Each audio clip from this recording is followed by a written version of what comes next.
Listen, I wanted to thank you for coming over. Wanted to thank you for coming over? Figures you'd noticed.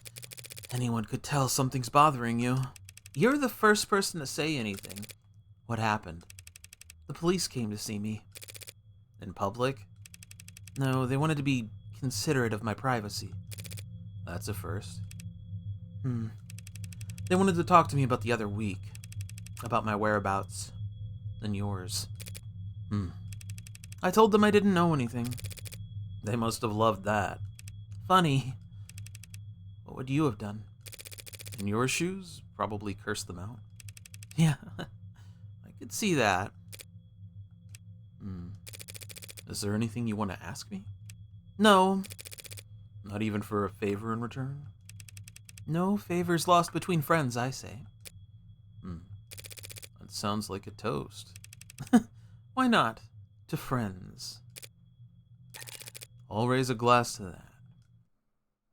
Who were those people? Glass 'em! Vandalism detected. Incident logged. Recorded at 8:55 a.m. local time. Geopositional data encoded. If I could have all citizens in the area. He cursed at a robot cop. Oh my gosh. Visuals impaired. Facial recognition compromised. Pinging nearby opt-ins for corroborating evidence. Hey, he's lighting up every phone on the block. We need to go now, or what? He'll use his outdoor voice. Or he'll have us pinned down to our dental records before you can say we're fucked.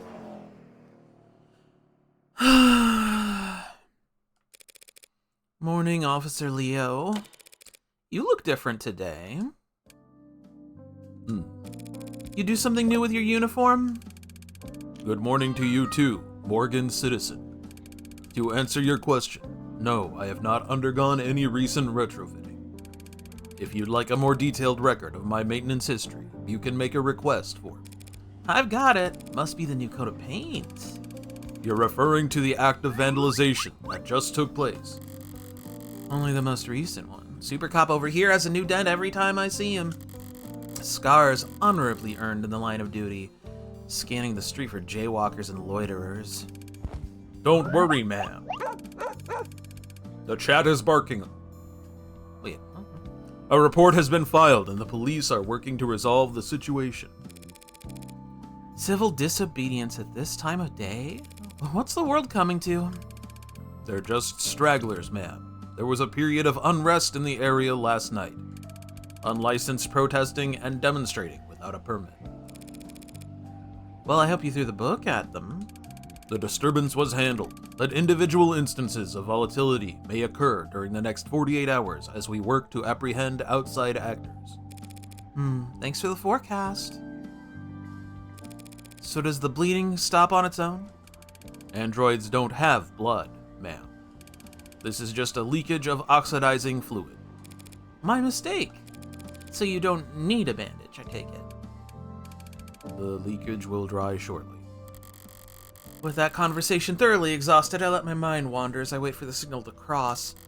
I unfocus my eyes and dull my hearing, sinking beneath the hum of the city street and fading through the lives bustling around me like so much sea foam. Across the way, a large man with worn hands and an ill-fitting belt turns to a gorilla-like hulk of a machine and cuffs his hands in front of his mouth. Yo, 61! The machine halts its lifting with uncanny precision and turns to him. We're going on break! The robot tilts its head to the side. You can't work the playa without Schwinn up on the roof, so... I don't know, take a load off, will you? Understood, came the over-enunciated reply. The man, already walking away, tosses a dismissive wave behind him. Yeah, understood. A moment after the man turns the corner, the robot attempts to mimic the hand wave to no one in particular. Well, that's interesting. Goddamn coppers on every street corner! At a bus stop, or what used to be a bus stop, now a charging station, a passionate young man voices his democratic opinion loud enough for the whole street to hear. They declare martial law when I wasn't looking. The small woman beside him, trying hard to appear even smaller, shifts in her seat. Well, they're just doing their job, so... Bots don't have jobs, except the ones they stole from us.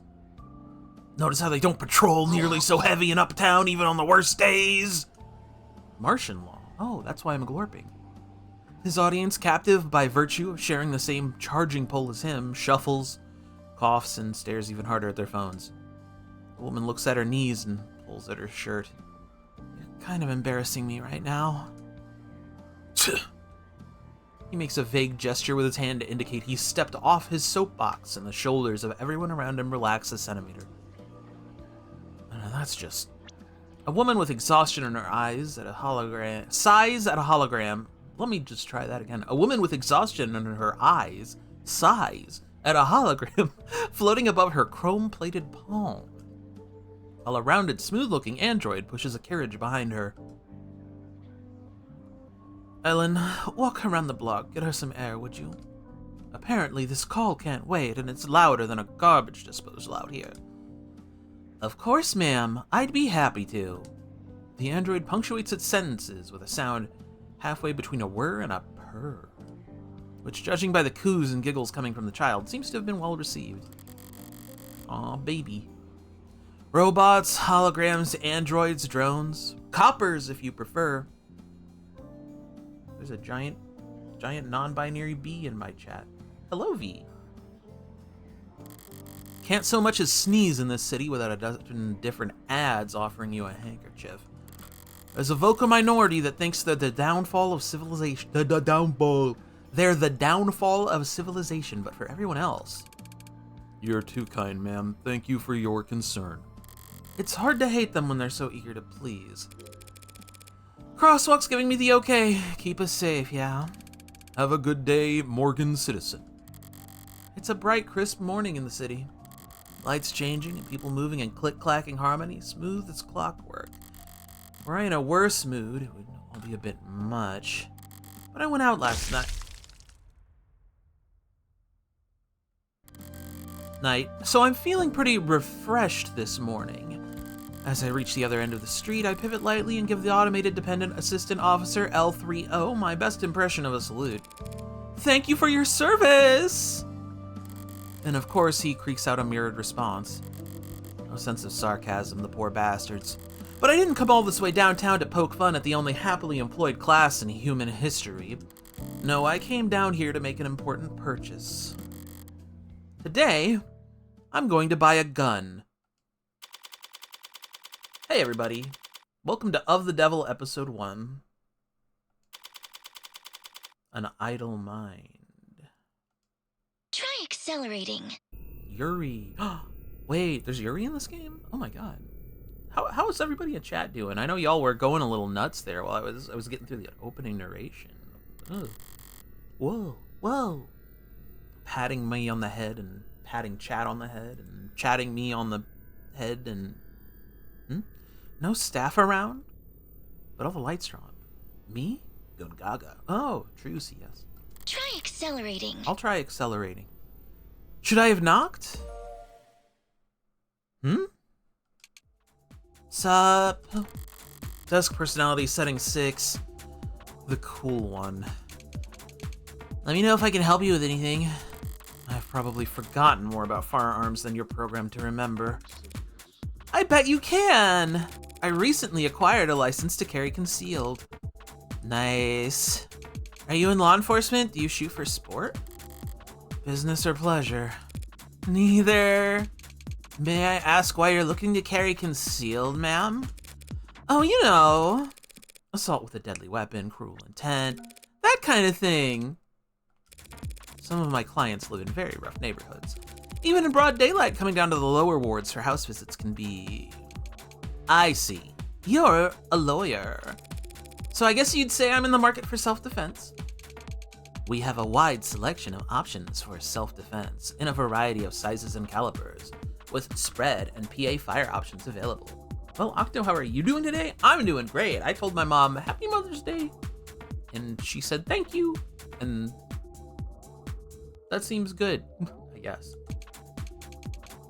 My bad. PA stands for pseudo-automatic. I know. But for concealed, it'd have to at least be small enough to... This would go a lot faster if I just tell the desk what I want. I'm going to be patient. It's less suspicious. And walking in here and asking for a very specific model is gun nut behavior. I'm not trying to stand out. Some of the ones I test fired at the range left my shoulders sore for days. Do you have anything more discreet? Right, no problem. Electromagnetic pulse models feature minimal kickback with the highest accuracy. One targeted pulse of electricity can disable attackers at medium to short range, non-lethally and quietly. Sure, they're plenty quiet, but they also have piss-poor range, and even sustained fire won't do shit to any modder with insulation less than a few years old. Glorified phasers. Barely suitable as party favors for anxiety-stricken college kids. Well, hopefully not too quiet. I'd want someone to come running to my rescue. Of course. Would you like to take a look at our mag rails? Bullseye.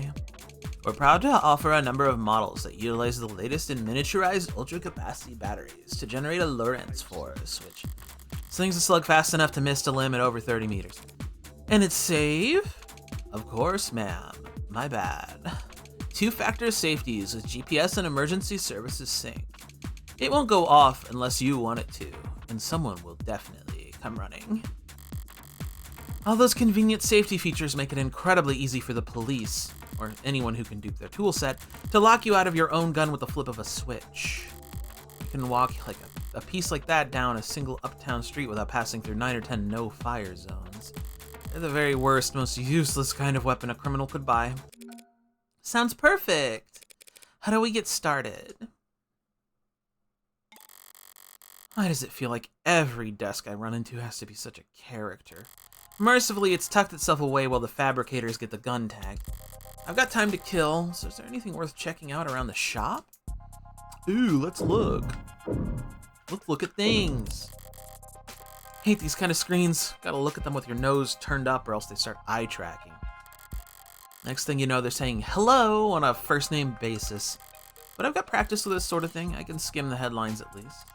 Why the 12-6 work week gives us more free time than ever. Yikes! 12 hours, 6 days a week? Ooh. Whoa! No thanks. I'm 14 and I tried dating a smart UI. It made me the happiest I've ever been. No, the children are dating the UI!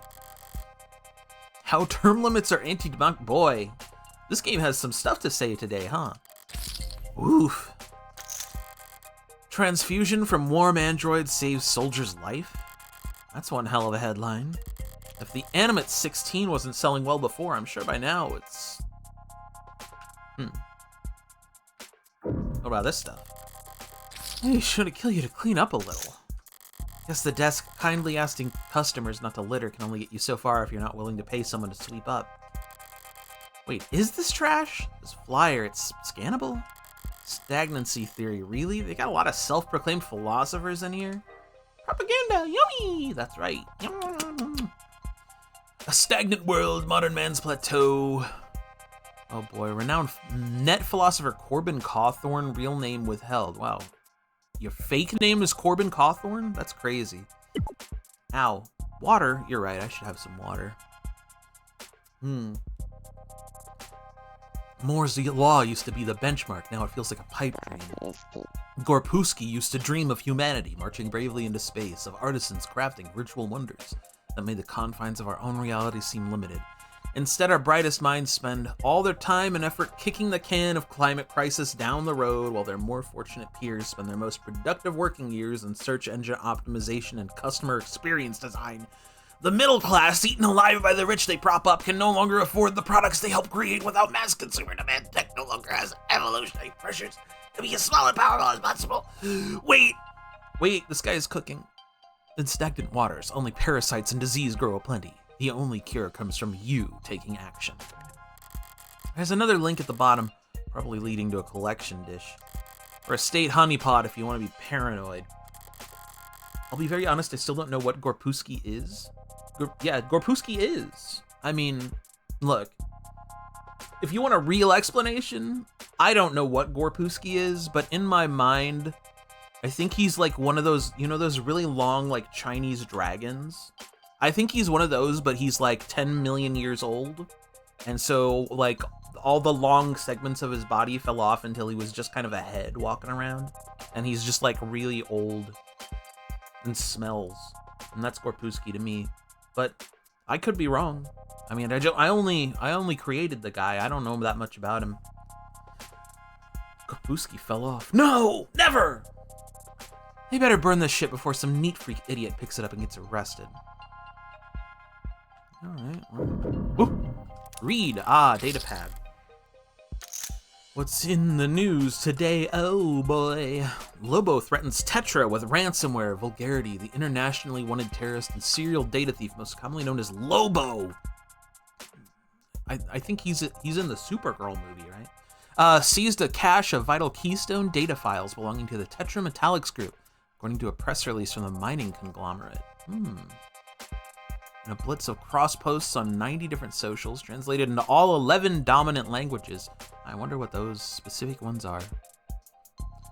The supposed hacktivist, radical conservationist, and gentleman thief made it clear their intent to ransom said files back to their lawful owners at severe cost. So he didn't just like get access to files, he stole them. Gentleman thief stealing files out there in the future. Though the posts were quickly flagged and quarantined thanks to user reports, Lobo's latest manifesto, which we have declined to publish here on grounds of journalistic integrity and the strong language contained within, that brother was just dropping F-bombs left and right, has remained in circulation thanks to a loose network of rogue data harbors. Okay, in addition to a sizable monetary ransom, Lobo put out a list of demands that spanned pages. Most prominent among them was a call for de-escalation of all conflicts surrounding rare earth metal deposits around the equator. Sources at Tetra refused to confirm or deny reports that Lobo's capture data impacted only their billing services, but insisted that the corporation could not, in good faith, resume distribution until the ransom situation was resolved.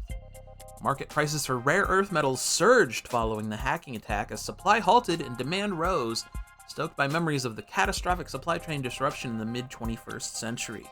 Spokesperson for Mining is Progress, a lobbying group that represents the rare earth metal industry, called Lobo's repeated attacks of terror against Gorpusky. Whoa there, looks like you're not logged in. Want to take care of that real quick? Nope. Lobo, again, or someone using their name. Suppose it doesn't matter if they're the original or not, so long as they're a genuine threat. No one could share a corporation as rich as Tetra without serious skills. It does seem consistent with Lobo's politics, making demands for de-escalation. I read the article, I know what happened in it. It's not the first time Lobos voiced their displeasure with decades-old simmer of conflict around the tropics. But unless the rare earth metals powering all our batteries and fueling all our pretty little androids are suddenly made a lot less rare overnight, I doubt the state will stop taking an interest in those regions' politics anytime soon. Yeah, I guess once the oil's all gone, it starts going to that stuff, huh? Watch, there's some kind of news program playing on the screen.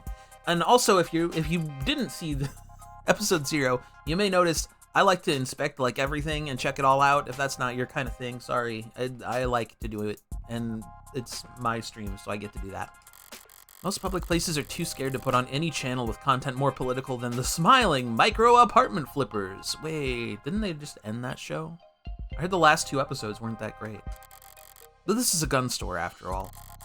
Power is always political. Wait, how long has it been? It shouldn't take them that long to get my gun properly bugged.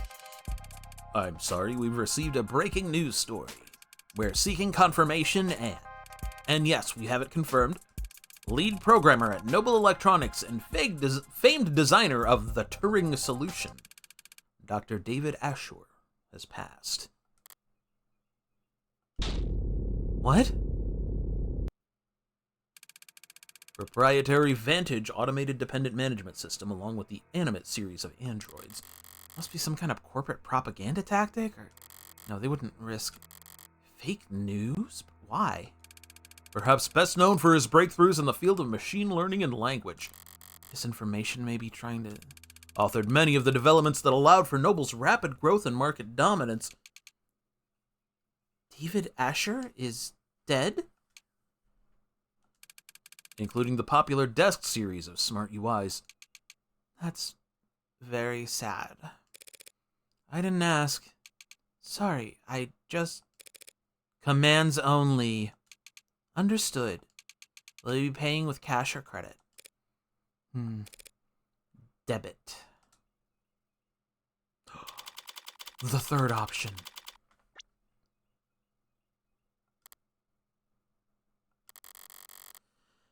The gun was light. Lighter than I expected. A real gun should always be heavy, greater than the sum of its parts. That's one of the things I like about them, their weight. Like they're anchoring the world around them. Like they're a fixed point in time.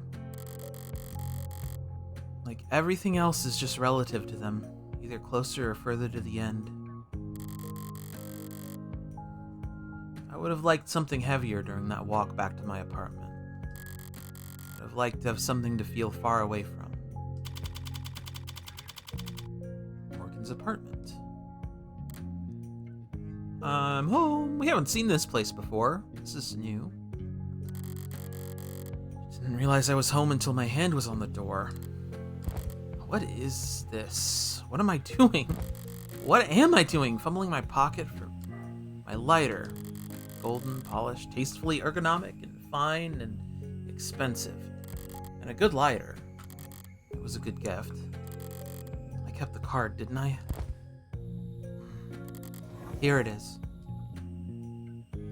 To the only smoker in my life. I know gold's a bit much for your personal style, but they don't make a lot of these anymore. Believe it or not, the only other people who share your vice are stuffy old men with expensive taste. Hope you can manage to get some use out of it anyway. Your friend, David. The news might have more information by now.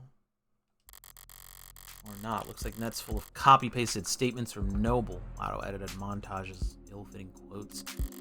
Reactions to the news from every micro-celebrity under the sun. Hey chat, today we're reacting to the death of a CEO. Hit that like and subscribe. Leave 20 comments. Their raw, authentic emotion brought to you live from all the car seats and bathroom mirrors of the world. Yo, hi See-Through Hollow.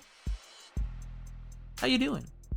But there's nothing about his death, not even a time window. Did he die this morning? Was he found dead in his bed? Has he been dead for days while Noble's just been waiting for the right time to let it leak? Or did he die last night while I was out screwing around? A phone call. Better not be work-related. I'm not in the right mood. Oh, Morgan, hey, thanks for picking up so fast. She's Jessica Starling, who asked me to call her. Hi, Jess. Listen, I need to... I've already seen the news. What?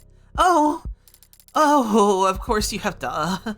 I'm sorry I didn't tell you sooner, just with the company and their people and all the... What I mean is, if it were up to me, you would have been the first call I made. For a decision like that to be up to David's assistant, about 1,000 other Noble employees above her on the ladder would have to get axed, but... It's alright, Jess. No one ever really knows what to do with these kinds of things. Still, I'm sorry you had to hear it from a stream Chiron? Chiron? I think it's Chiron, right? What difference does it make to how the information gets to me? I could have stumbled upon his corpse myself and I'd feel mostly the same. Well, I appreciate you taking the time to call me anyway. Yeah. If I want more information, she's the best source I'm going to get, maybe for weeks. But to ask at a time like this... I'm supposed to express denial first, but she's probably short on time. I don't feel like following the playbook to the letter right now. Can you tell me what happened? The police think that he took something. Suicide?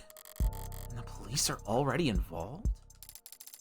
They say it was some kind of poison, or... God.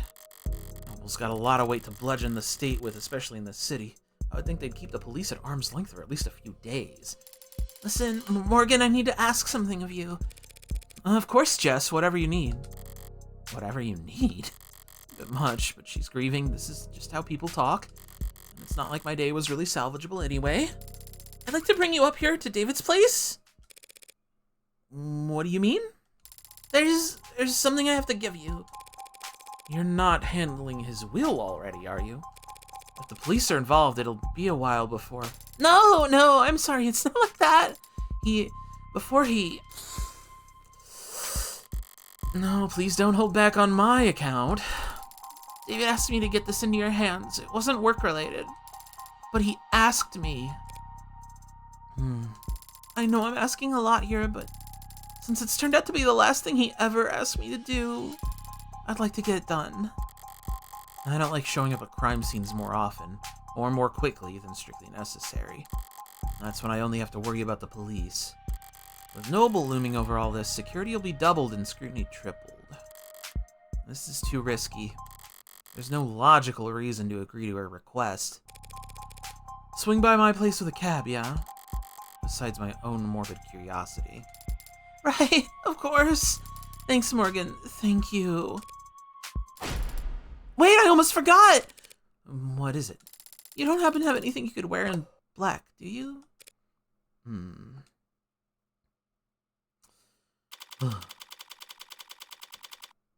July 1st. Ooh, the summer heat. In transit. The autocab hums a synthesized... The autocab hums a synthesized... Y'all ever tried to read? It's really hard. A synthesized purr as our on-ramp merges onto a canopy superhighway, steadily and suddenly all at once. I'm gonna take a quick side bit here. Oh yeah, we got a little charm for our phone. Wow.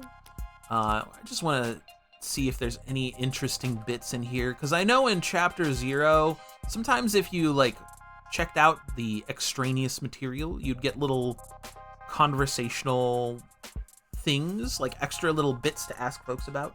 Read, what's that? I don't know. Chat keeps telling me that I need to read chat, and it's weird. I don't understand. They're just posting words. But yeah, let's just take a look real quick. Copper adds derogatory term. On one occasion, lobbied for copper and other terms like it. Clanker, Chromedale, microchip breath. That's an interesting one. To be classified as hate speech, arguing that anti-mechanical sentiment constitutes an expression of prejudice. Sure. I mean, and just as a side note, I'm not really. It's kind of embarrassing that they put Clanker in here. I'll be real. Like, fake slur going around the internet is one of the like most actually like cringe things I've ever seen. Most relevant hate speech only towards living things, people, animals, or corporations. You can have hate speech towards corporations. Hold on a second. Hate speech, prejudice can only be directed towards sentient living things, people, animals, or corporations. That's crazy. Lobo. We tried to process your request, but Lobo beat our ass till we ragdolled. The big bad wolf was here. You're welcome for clearing out this cache of soy slop before it could clog your brain's arteries any further. Oh boy. Or dumb as dishwater script kitty they yelled at to come fix this. A word of advice from your superior. I own the password suggestion algorithm. Want to resecure? Try this. Relax your shoulders, stand up from your desk, take a deep breath, and then firebomb your own servers.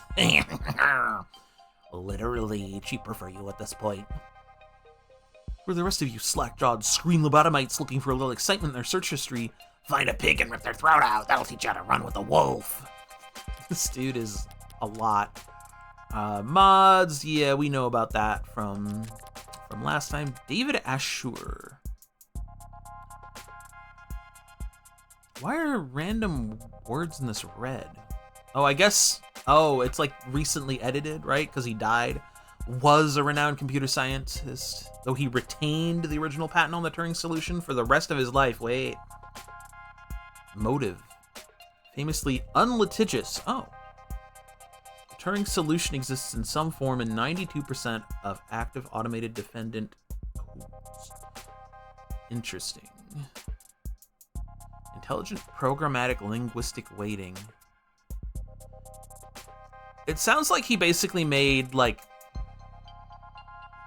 ChatGPT if it actually did what people thought it could do.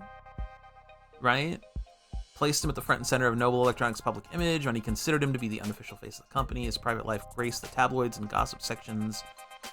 Now he's dead. Great, okay. Automated dependent. Yeah, we know what ads are from the first episode. Animate 16. This was new, I think. The latest Android, we think it's the greatest machine the world has ever seen. A battery life of over 154 hours with patented soft touch, digitation, and remarkable tenderness and sensitivity, and the uncanny charm you've come to expect from us. Okay, I guess that's one of those warm androids we're worried about. So if you missed the first episode, they differentiated between warm androids and cold androids. Cold androids are kind of what you expect. They're like robots, you know. Warm ones, though, are built with something like, what was it, 50 or 60% like organic parts.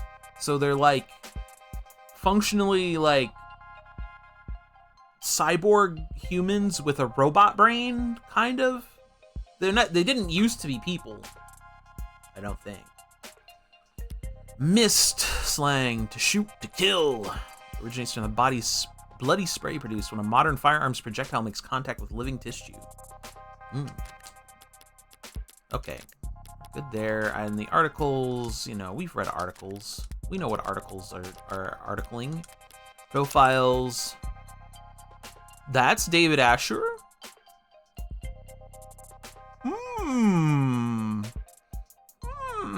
David can, well, no longer get it, but hey, David can get it. Starling, there she is. Charm point, her earnest smile, yay. And Morgan. That's us. Okay. There we go, we're caught up. You're caught up. Leo was a warm android, at least under the visor. I don't know if he was a warm android, but he was bleeding the android blood stuff, which I forget the term for already, but the AutoCab hums a synthesized oh yeah, I read this. I definitely said synthesized too many times.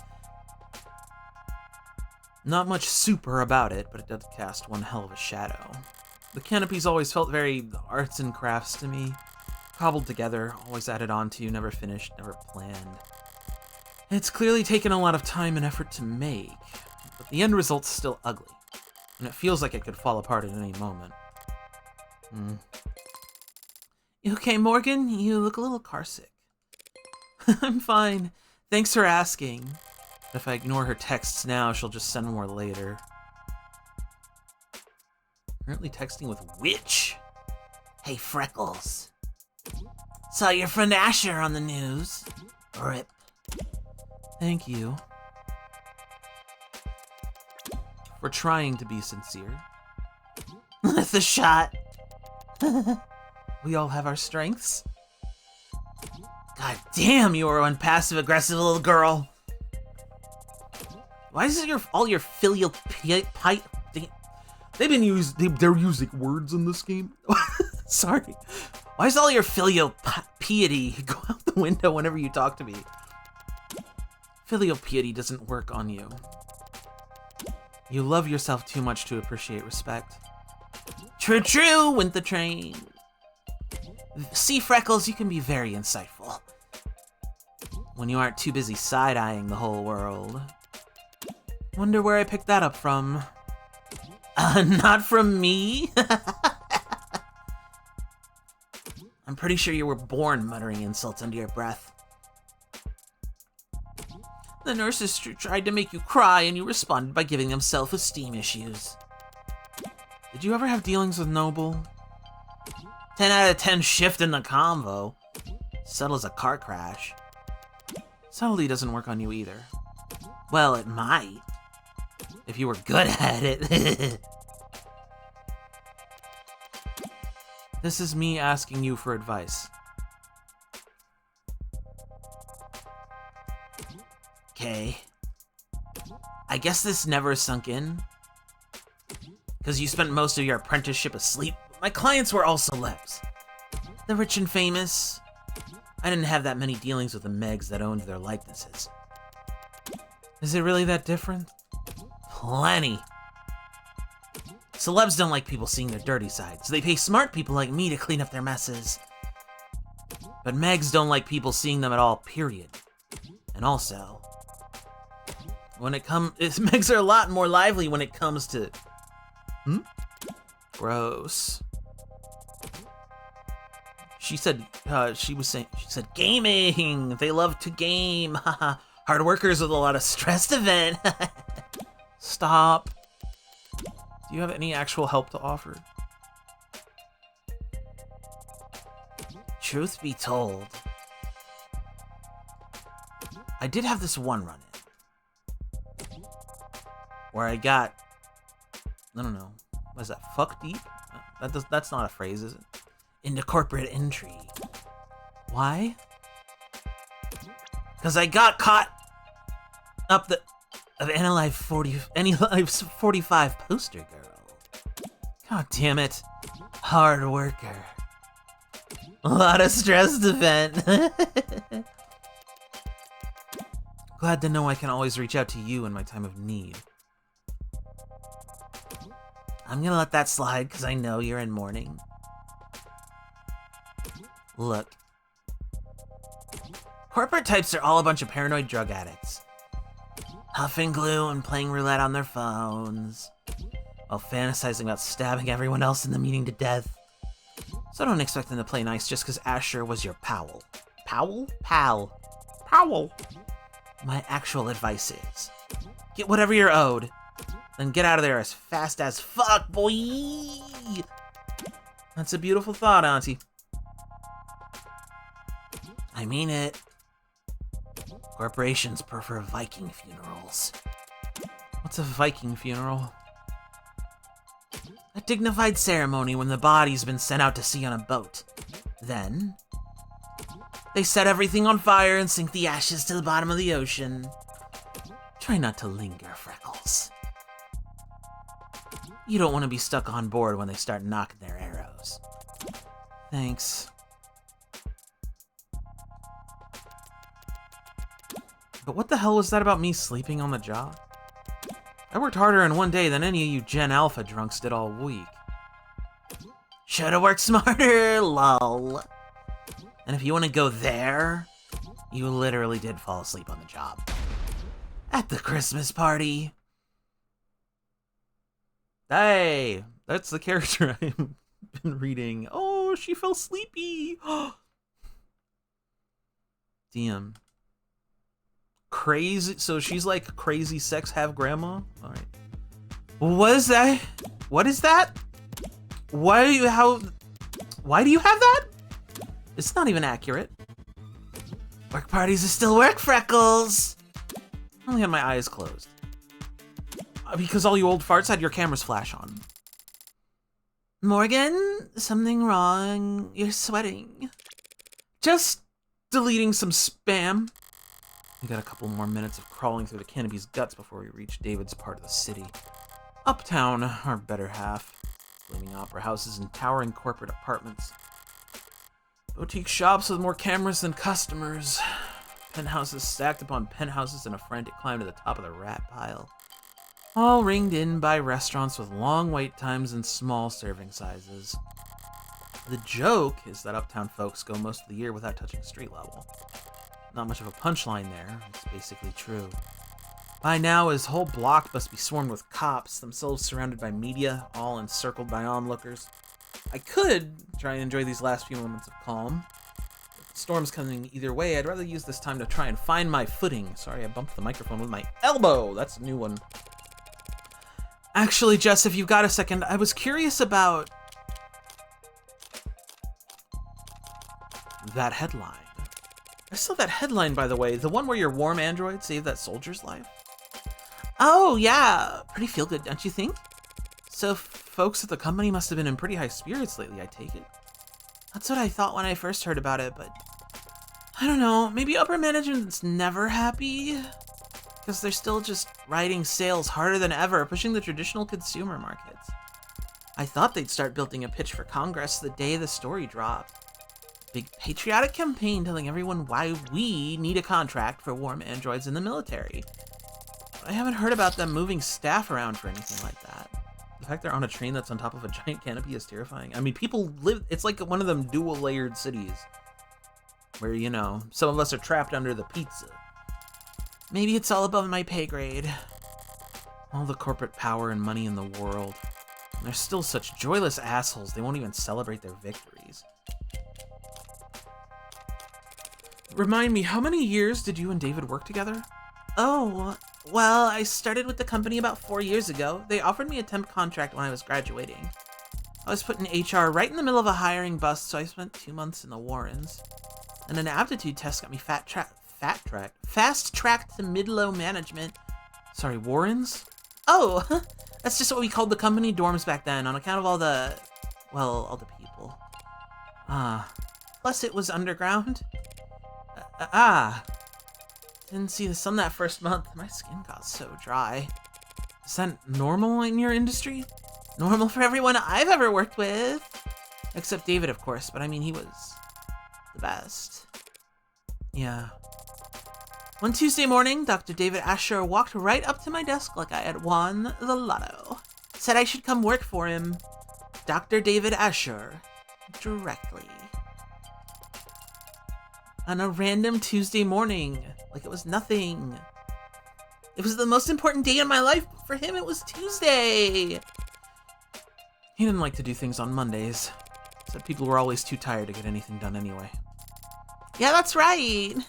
He did say that. I should know by now, right? 3 years of arranging meetings and keeping him organized and occasionally straightening his tie. He was a good boss. He was a good guy. Yeah. When did you last speak with him? In person? Thursday afternoon. The day before yesterday. The day after Wednesday, but before Friday. What could it mean? He seemed normal. I mean, we still don't really know anything, Jess. You're right. Thanks. Imagine being one of those people who are scared of bridges because they might collapse, but city-sized? Yeah, well, hopefully there's somewhere else you could live, and the entire planet's not like this. Because that would be kind of crazy.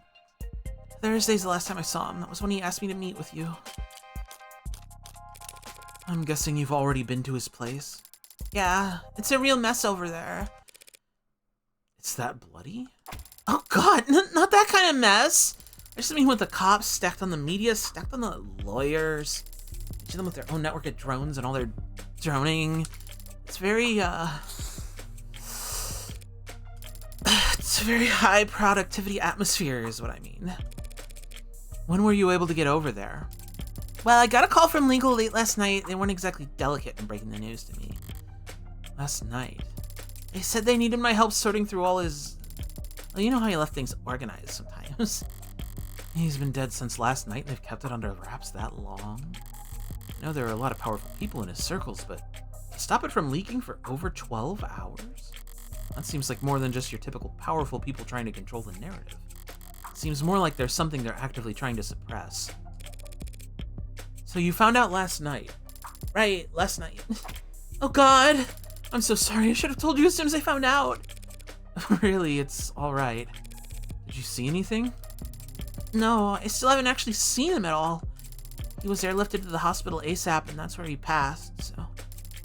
Well, I didn't get the impression that the cops had been there that long. Not compared to the lawyers. They and the rest of the company people seemed pretty entrenched. Well, there's a bunch of cats doing weird things in my chat. Noble set up camp before the police even arrived. So what time would that have been? I guess I got there around 9 p.m.? Yeah, because at 9:15 they switched my phone to silo mode and I got locked out of everything but my work stuff. Sent my last blah at 9:13, see? Gonna expire whoever put me in heels this morning. It me! They can do that to your phone? Lock you out of social media? Of course not. Well, unless I'm on the clock, or off the clock, but on company property. Ignore them, it's for stimulation. I mean, it's stimulating me. I love seeing chat post funny little critters. Then they can remote all my tech, yeah. How convenient. So if I got in at 9 p.m., I guess the rest of the company people had been there since 8:30. I hadn't been there more than a few minutes before the mood changed.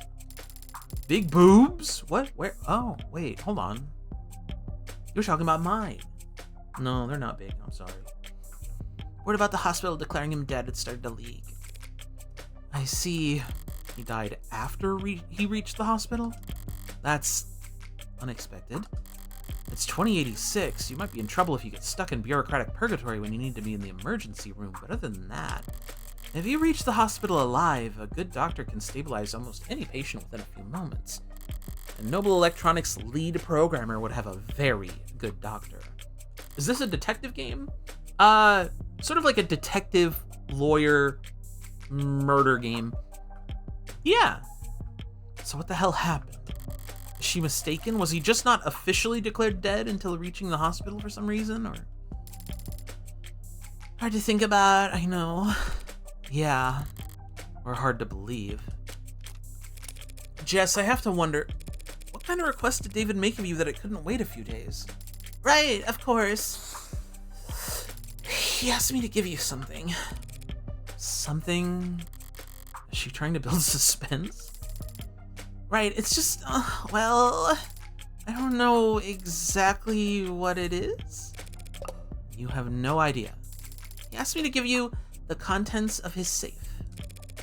Are we headed to the bank then? No, see, he has this private safe in his basement. Maybe you've seen it. Well, I say safe, but it might be more accurate to call it a storage locker or a false wall. Phoenix Wright like? Yeah, that's a good comparison. Adventure game, visual novel, detective, lawyer, court things. This one also adds cyberpunk and lesbians to that list. Important additions. And all he told you was that he wanted me to have what's inside? Right, he was very clear about that part. Your eyes only, straight into your hands. Handle it in person, he said. Strange. This is all pretty analog for someone as technically gifted as David. Coming from anyone else, I'd call it paranoid. But David was never paranoid, even when he had every right to be. If he wanted this handled a certain way, it must be for a good reason. So, David asked you to do this on Thursday, correct? Yeah, Thursday. And he passed last night, Friday. Yeah. Wait, you don't think they... When we met, he had already decided? It's not healthy to speculate on that sort of thing. More importantly, it's not helpful. The dead don't have anything to offer the living. I should know. You're probably right. Besides, we'll need to focus. Judging by the size of the crowd I'm looking at, it looks like we're about to jump into the thick of it.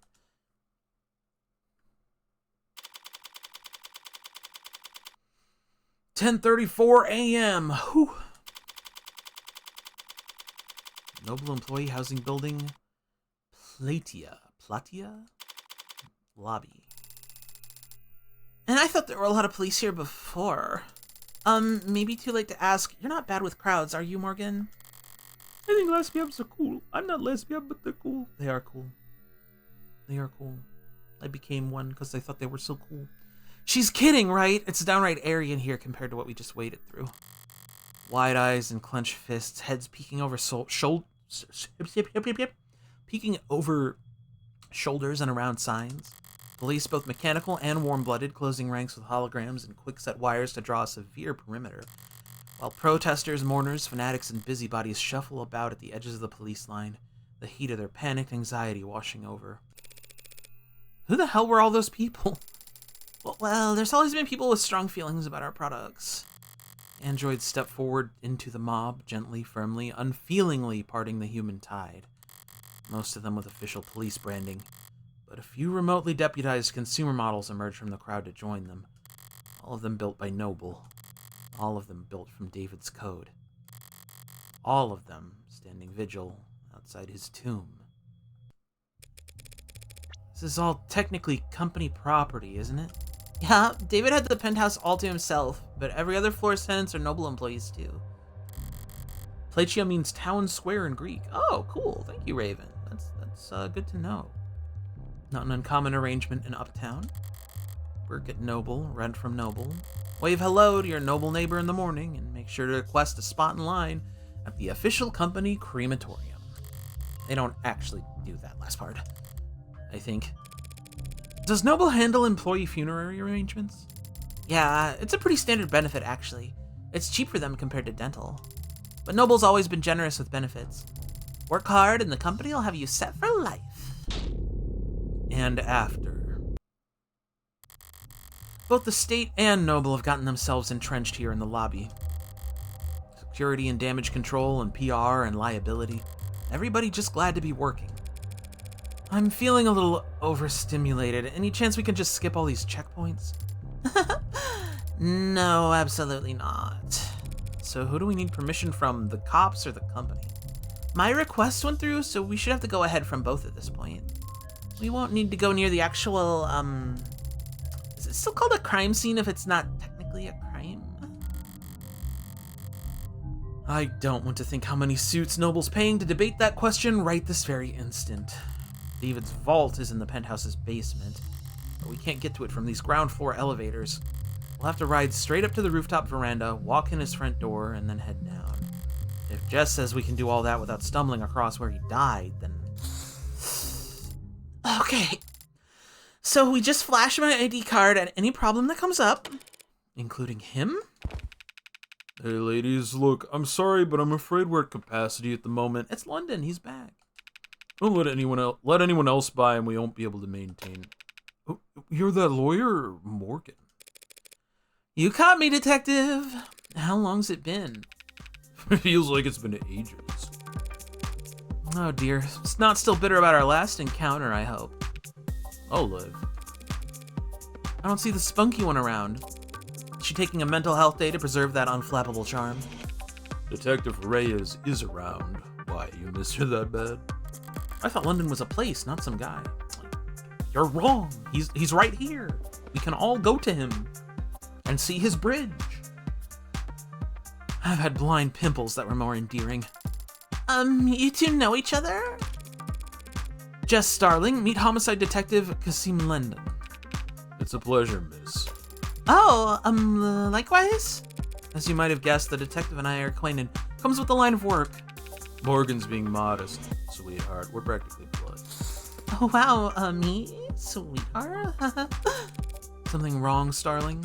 Oh, no, nothing wrong. Huh? But close as we are, I just can't let her walk in off the street and onto the scene of an ongoing investigation. Even Noble's lawyers have to play by the rules today. Play by the rules? So there is a game afoot.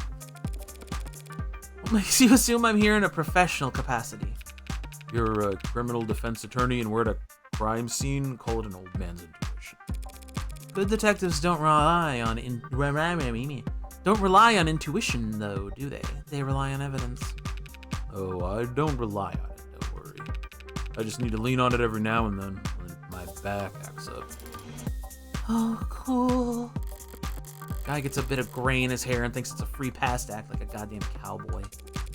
Well, I'm afraid your intuition is off this morning, detective. I'm here on a private matter. The deceased wasn't your client? No, that would have been a conflict of interest. Conflict of... You two knew each other. I see. In that case, allowed me to give you come bombarded. Thank you. But what I could really use is a bit of your help. You sure rally fast. Just... Right. Oh, we have this clearance here, Detective Sir from Legal, which allows us... That's alright, little lady. I trust you. You can leave the paperwork holstered for now. The little lady? We aren't here for David, really. We won't be setting foot anywhere near your staging area, Detective. Alright, why not? How generous. I can afford to be generous today, because if I screw up... Gestures to the lobby full of suits and cops. Plenty of folks at hand ready to pick up the slack. Well, if you're that at ease, perhaps I can take this time to ask you a few questions? Hey, you can always ask, Tiger. But I think you understand what I mean when I say whether or not I can answer is not entirely up to me. You look tired. You're looking a bit haggard. How long have you been here, anyway? Since this morning. But civilized folks don't call it morning when the streetlights are still on. Even if you got here around 1 or 2 in the morning, That still means homicide wasn't brought in until hours after Noble had the lay of the land. You're looking a big hag. What? Me? Sage, is this true? She's too polite to answer. Sounds like you could use a break. I could use a retirement package. Hey, you're a lawyer, right? According to all my business cards. Think I can sue for elder abuse? Not that kind of lawyer, sorry. Uh, You would lose, though. I already regret asking. Is Sage your daughter? No, we're just babysitting. That's Eggman's daughter. But when I marry Eggman, she'll Try be my daughter. accelerating. And then I'll be able to try accelerating. Why did they got a homicide detective losing sleep over this anyway? A man is dead and he wasn't killed by a fire, vehicle, or organized criminals, or disinformation. As far as we know. So at the moment, homicide's technically not the worst fit, but we're leading in name only. A high-profile death like this, everyone's got an eye on us. And a hand placed firmly on the back of our neck. How's the investigation going? She's your daughter too? If only. Then I'd be able to be a mother on Mother's Day. But she won't call me mom. She hates me. Sorry. I'll be blah blah blah blah. I've been checking my phone, but the only thing the news seems to agree on is that David passed away. Sorry, but if you're asking for details... No, thank you. For not letting them... Oh, sorry. No. Thank you for not letting them make this into a parade. Yet. We do our best to respect the privacy of anyone involved with an ongoing investigation. He declined to say victim. Detective, Dr. Asher was a close friend of mine for many years. Yeah, he trusted Morgan more than anyone. Can you tell me if he killed himself? It looks like that's the case. I see. Thank you for telling me that. Dr. Ash. Yeah, you're, well, sorry. Another round of guarded words. David wasn't important to man, and it has only been a few hours. But all this tiptoeing gives me the feeling that whatever happened to David, it wasn't cut and dry. Your boys and Noble all getting along with each other, sharing your toys? Some of the younger ones are bristling, but I always play well with others, Counselor. And how well do the Megs play with you? They give you full access to building security? What's a Megs? Meg. Derogatory, oh yeah, derogatory term from mega corporation, yes. Tired of having to read anti-industrious sentiment on the net? They replace harmful words like Meg with family-friendly alternatives like job creator or patriot. Oh, it's like Twitter. Yeah, Noble is Noble. You know that, okay. I know, Bull. They've given us access, and they say it's full. Some big penumbra system, top the line coverage, top to bottom of the building. Size of the data stream's torrential. It'll be a while before we can start making sense of it all. A more conspiratorial man might think that was intentional. Bury us in data and hope we're too swamped to find whatever they're trying to hide? Maybe. Wait, they give you full access to the penumbra? That means every android in the building is feeding you their full spectrum. You know your stuff. The penumbra pulls data from any androids connecting to a building's net, but that's not much help since there weren't any androids in the penthouse. Right. You know, I'd heard the rumors. Never put much stock in them, but it's true. Asher really never owned a single android? Never. Well, I suppose I might do the same if I was the genius who programmed them all. Every time they open their mouths, it'd just be... His own lip service refracted 1,000 times over, echoing back at him from behind a mask he carved. So that means you'll have to investigate... All you'll have to investigate with are the penthouse's security cameras? Genius, like Octo. Wait! He's just like me. I'm gonna die. Yeah, but that should be more than enough to wrap up a case like this. Oh, welcome back, CS. They have food in a collapse the Greek economy. Oh, great. Great news all around, I think. In a good way, I mean. We're very much on top of this, ladies. David was one of the biggest names in tech. He was the face of Noble Electronics. Uh-huh. One could argue androids are only as common as they are today because of his contributions to the field. Some people felt that way, sure. So do you think anyone would want to hurt him because of that? Remind me, which one of us is the detective again? You really won't let me pick your brain? Blows up. You blows up. Yes, ads are controversial, androids especially. Well, we at Noble are aware that our products are sometimes the subject of heated debate, but... No need to quote the handbook, Asmus. Truth be told, I've never really understood the hate. It's not that complicated, is it? How many people have lost a job to an ad at least once in their career? Every last one of them lost their jobs because of our bosses. Their flesh and blood bosses fired them. Nah, ads are just a symptom. Scratch that. Ads are just a product. Getting mad at them is pointless. And vandalizing them is less than pointless, because unlike us, they're all insured. And besides, Android production has surged over the last decade to become one of the nation's biggest exports. True, I still have at least one thing we make in this country. You should have Sage released in this universe. She would take over all this technology and help you solve this. True, Sage, quickly hack into all of the androids and make them do Fortnite dance. That's right. Noble only outsources the production of a small handful of internal components. Every other part of the manufacturing process is proudly done right here at home. Oh, Sage has headed off to make everyone do Fortnite dances, and now a shark is here. Do you know anything about like crime or technology? No, you're just a plush shark from IKEA. Yeah. I somehow doubt everyone considers the specifics of Noble's supply chain to be a point of national pride. But you don't need a political science degree to see how much the state values Noble's contributions to the national economy. No, it's not over yet. And it's not over yet. Alright, now listen, I don't mind being helpful, and I am trying to be sensitive here, but we really do have a lot on our hands at the moment, so I'm going to have to ask you to be discreet and ideally fast.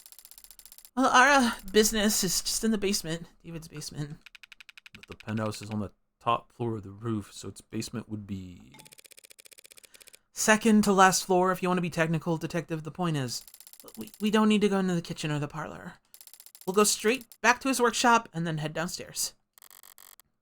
The kitchen and the parlor. You should release the shark into this universe. It would, never mind. Not a good idea. Well, you know what, Yellow Pop? It's the thought that counts and the count that thinks.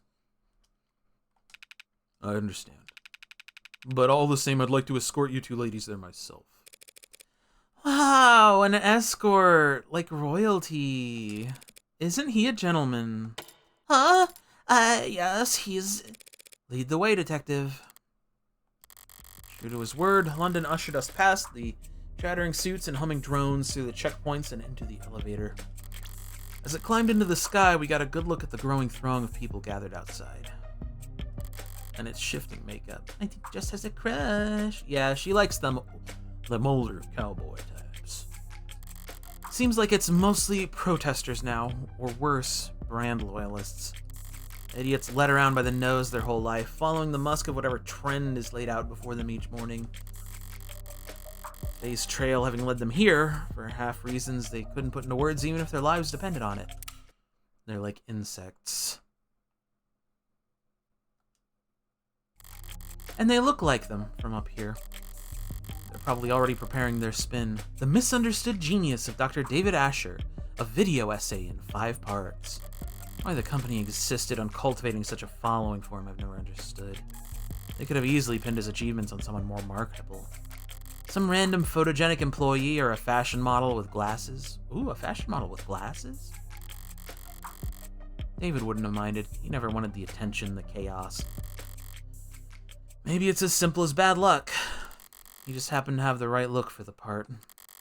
A man buried in his work, with his eyes fixed ahead. I will say, like, she's like, they should have used someone hot instead. This is what David looked like, okay? Okay. I'm just saying, like, I don't know if I agree with her on this one. Okay, like, Look at him. He's beautiful. She's also Grandma. Oh, she has a robot arm. Cool. We'll probably learn more about her later, and there's Cassim. Anyway, a man buried in his work with his eyes fixed ahead. Husband? Yeah. Noble Employee Housing Building. Platia. Penthouse? This is what? His laboratory? I'm too Lebanon to get the appeal. It's okay. Just here. Let me do this for you. Okay. Imagine that's a girl. Do you get it now?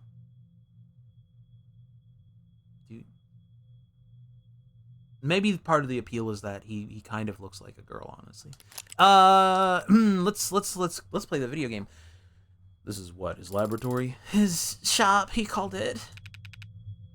Oh, down to earth. It's messy in here. David was always disorganized. Why a programmer needed to make such a mess just to run tests on computers, I'll never. But sloppy as he could be, he didn't like it when other people saw it. If he was leaving things like this, he must not have entertained any guests down here in some time. I like David the Twink Asher. Hey, you know, me too. Look, I'm out here being bisexual as hell. This game is gonna kill me. I'm gonna die before the end of episode 2. Thanks for all your help, Detective London. Don't mention it. What, you want me to step out? We won't take long. Not lacking for boldness, are you? Look, I have to take a phone call.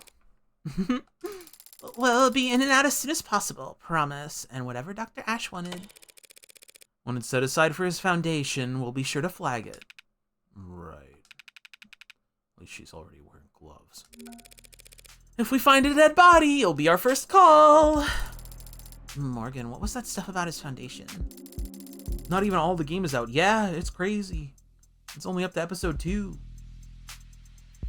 And a side game set in the same universe, which is probably, it's really gay, I've heard. Anyway, Dr. Ash's charity has always been managed by an outside group. You haven't spent a lot of time around crime scenes, have you? Actually, this is my first. Well, generally speaking, it's not really common to retrieve things from the premises while the cops are still searching for them. Oh! Look, if David had something to give to me, we can go get it. I just can't make a ton of noise about it, understand? Of course. Great. After you. Quiet as a church house. The phrase is quiet as a church mouse, but she's not cheesed to meet me. Cut myself. I'm okay. But now doesn't seem like the time to correct her. Look, there's me in chat, a tiny me wiggling. Wiggle. David's shop was a mess, but the mess felt familiar. It was very David. Going down here, I barely recognized the place. For starters, there's a goddamn gym. David hated exercise. Always claimed he didn't have the time for it. Even when I got him that treadmill and the subscription for the personal coaching program with its scheduling subroutine, said he couldn't find the time. And then even when I explained to him that the program accounted for that and adapted to his schedule, he still... Morgan, what's up? You're smiling. What's so funny? No, nothing. Just surprised to see the place renovated. Yeah, he actually had me on mail tag with a couple contractors a while back. Never thought I'd have to learn so much about concrete and wiring and marble. Did you know marble needs to be treated or else indoor air will start to corrode it? I didn't know that. Is that true? Wait, is it not? But her guy told me that without an epoxy finish, the entire bar table could... Is that the vault over there, then? Yeah. He has a car in here? Look at that, man. What the hell? And one of them robot arms. He's like Tony Stark. Nervous? What's that? Oh, a little, I guess. But the inhaler helps mostly, so... Aren't you going to open it? Open it? Don't you know the combination? No, I do not know the combination to David's basement vault. Oh. Oh, no, no, no, how could I? They didn't tell you? Or give you a code? Or... He gave me the code to get into the building. And the parking garage. But not the code to whatever this is. Okay. You know, there were a lot of scattered papers back in his shop. Could he have left you a note on one of them? Yes! Yes, he could have! He would have! In fact, I think he probably did. You just stay right here, Morgan. I'll have this settled in just a sec. Sounds good. Right then. Well, it's definitely locked. Looks like it's a Tethys Basics Sturdicure anti-hack, anti-digital high-rated code panel. Nothing basic about it, but at least I can see the password's limited to 6 characters. Only 1 million possible combinations. Could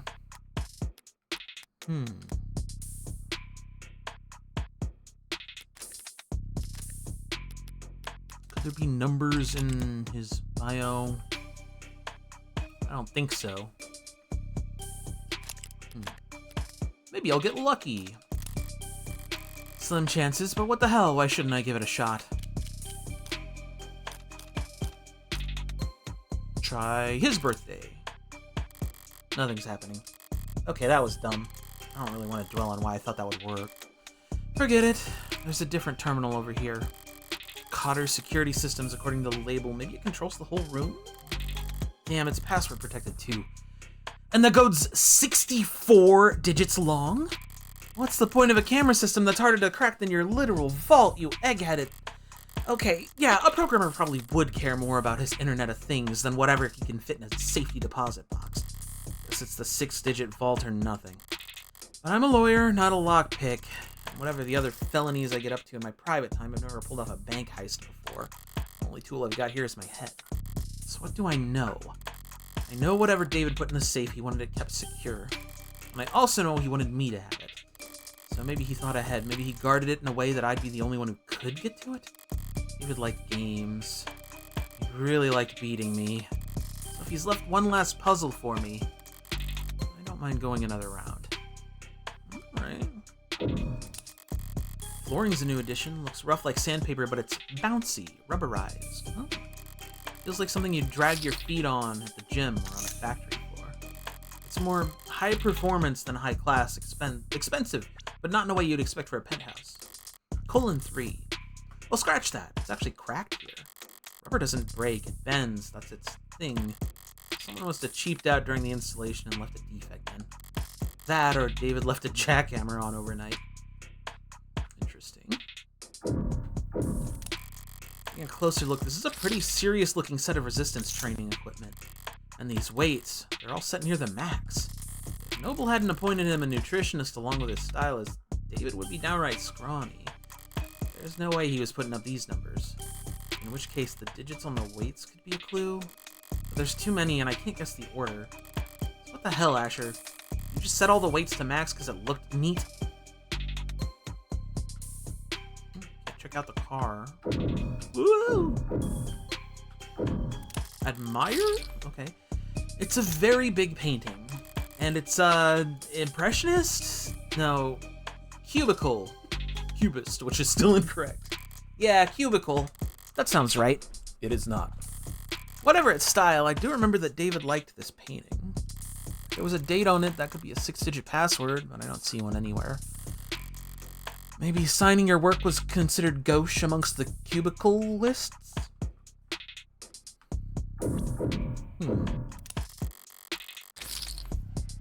Have to go off work. Yeah, thanks for hanging out, Yellow Pop. Have a good work. David's wine collection still towering over the room. I don't know why he'd buy so many bottles. Didn't even particularly like this stuff. Maybe just to fill out all these shelves. Not all the bottles are untouched. Some of them don't have dust on them at all. There's a mechanism for retrieving bottles off the rack. The latest bottle chosen was a Merducam 81? Could be significant. Except vintages only list the year they were bottled, not the month or day. It's not enough digits for the code. This must be his spare liquor cabinet. Damn, there's a lot of good stuff in here. And a lot of bottom shelf swill. Kind of bargain bin vodka and noseburner whiskey that only an undergrad programmer could love. Nostalgia's sweet like that. Overpowering. 1 part per million can cover up even the cheapest aftertaste. Alright, I've searched the whole room. Time to make or break.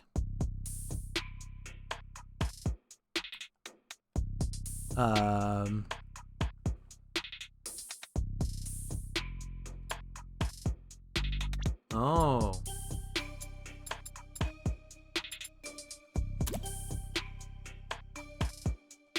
No dice. I feel like there was at least one hint that I came across. Better try again. Well, I need access to my phone. Because I don't think I remember. Big Blue Painting. Okay, let's talk about this. 11/25/58 is a date in here.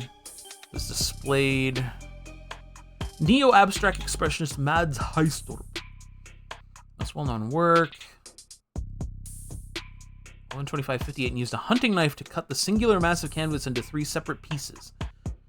When asked to comment, Heistorp replied, "My works are not complete until they've been signed." So 11/25/58 sounds like it might be it. Yeah, we know about that. Internet of Thang. So what was that 11/25/58? Okay, maybe that's it.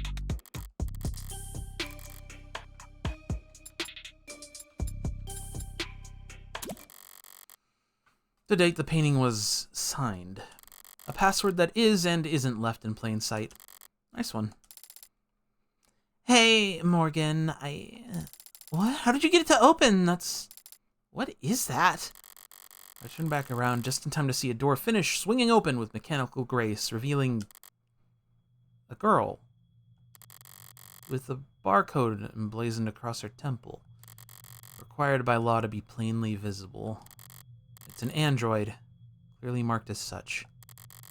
And yet, even standing this close, I could swear it's snoring? I step forward and place the back of my wrist on the android's brow. Warm. It must be a prototype for the Animate 16. Or maybe a prototype for the 17 or 18? A biomechanical android with real human flesh. Sorry, biomechanical, yes, but it's organic flesh, not human.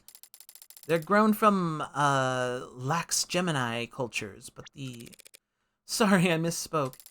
Right, understandable, since you seem surprised, Jess. Hasn't Noble been working on warm androids like this for a few years now? Warm androids like this one? I mean, yes, we have. Sorry, it's just that this particular model is very, it's very cutting edge. Bleeding edge, judging by the flesh in those cheeks.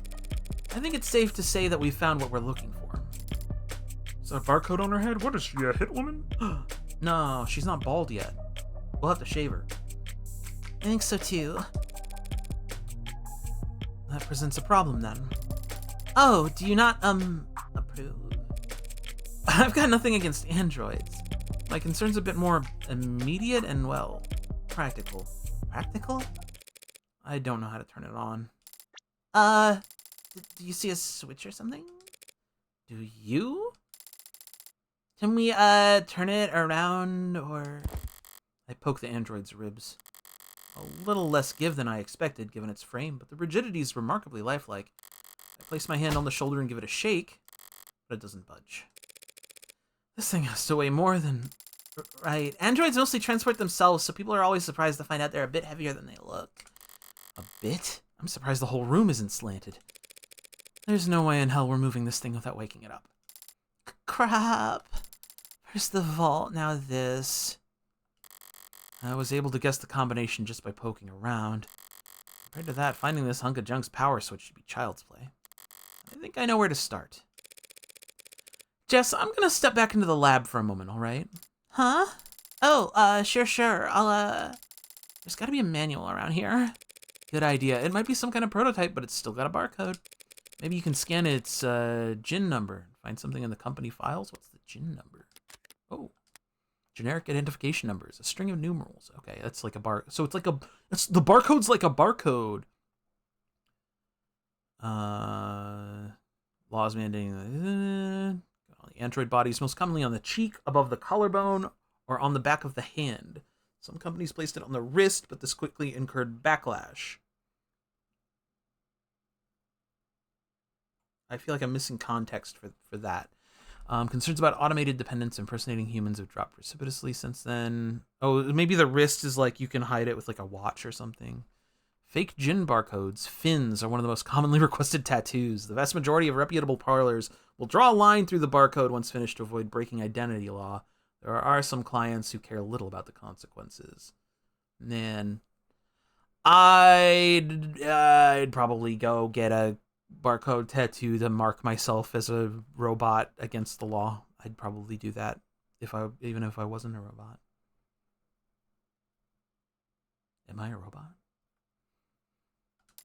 Yeah, of course. All generic ID numbers should be paired with industry standard files on maintenance tracking power requirements. I somehow doubt that the enigmatic android taking a cat nap in a sarcophagus in David Asher's basement will have a user manual. But it can't hurt for her to try, and...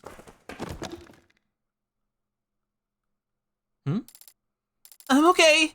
Broke a heel, but I'm okay. I carry glue. And I'd rather search the lab by myself.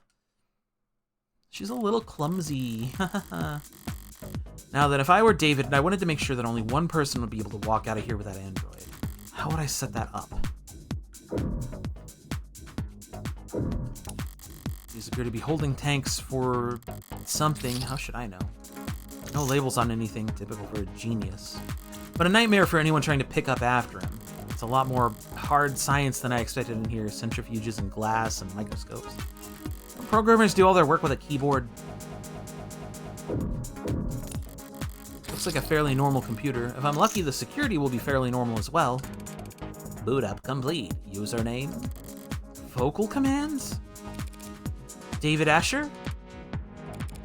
Morgan? Guest? Thank you for logging in as a guest. It didn't recognize my voice. So I can probably rule out a vocal command being the key to waking the android. Do you have a question? More than one. For now, though, what should I search for on his computer? Morgan. Search files for Morgan. 23 results on the local drive. I can work with that. Mostly phone book and social data. But I don't recognize this file type. Some kind of personnel format? Date of birth, education, occupation, blood type, height, and weight? Alright, buddy, a little invasive, don't you think? DNA and fingerprints. Now, why do you have that, David? My DNA isn't in any database. I've made sure of that. So he couldn't have bought this anywhere. He must have collected it himself from a wine glass or the like. It would have been easy to do. But why do it? Did he make a robot daughter for me?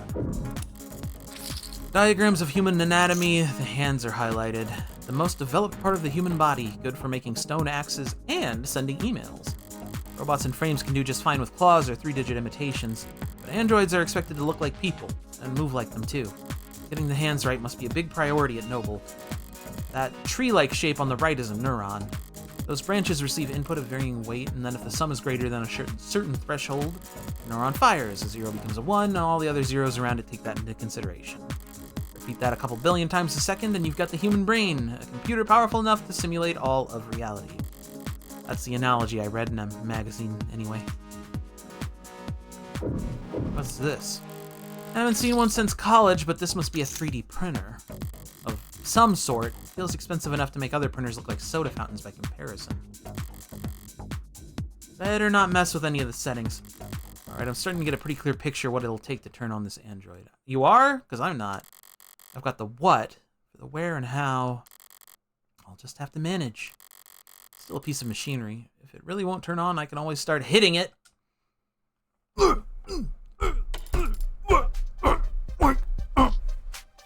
Morgan, there you are! I've looked in every registry I could find in every database I could get into, but I don't think this android is in the system. It was a long shot, don't beat yourself up over it. Yes, but an android without the proper identification is... It's only buying or selling an android without proper identification that's illegal. It doesn't seem like he ordered this online. I guess you're right, huh? We'll have it registered soon enough anyway. I think I figured out what we need to do here. Oh? If David really wanted me to have this, he would have left some way for me to turn it on. What are you thinking? David had my fingerprints and my DNA on file. By requiring both, he could be reasonably sure that no one was powering up this android without my approval. You've done a swab before, haven't you? Every month for the company. Apparently they're building a database on employee epigenetics, cross-referenced with... Oh, so you're gonna... My DNA and my fingerprint make the key. Now, where to find the lock? Hand. There was that diagram back in his shop. Was it meant to be a literal handshake verification? Huh, I thought that would work. You gotta take your glove off, dummy. Do we have to kiss her awake? The lips are one of the most sensitive parts of the body. Not the worst place to make a scan, even if it is gross placing my finger there. Ooh. Oh, that's still not doing it, huh? Come on, do I really need to push my finger deeper? Jiggle the key? Oh man, you went right in there. Are you touching the tongue? It's blinking at me.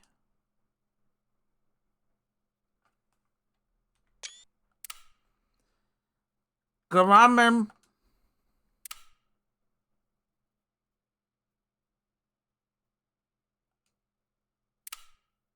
Good morning to you, too.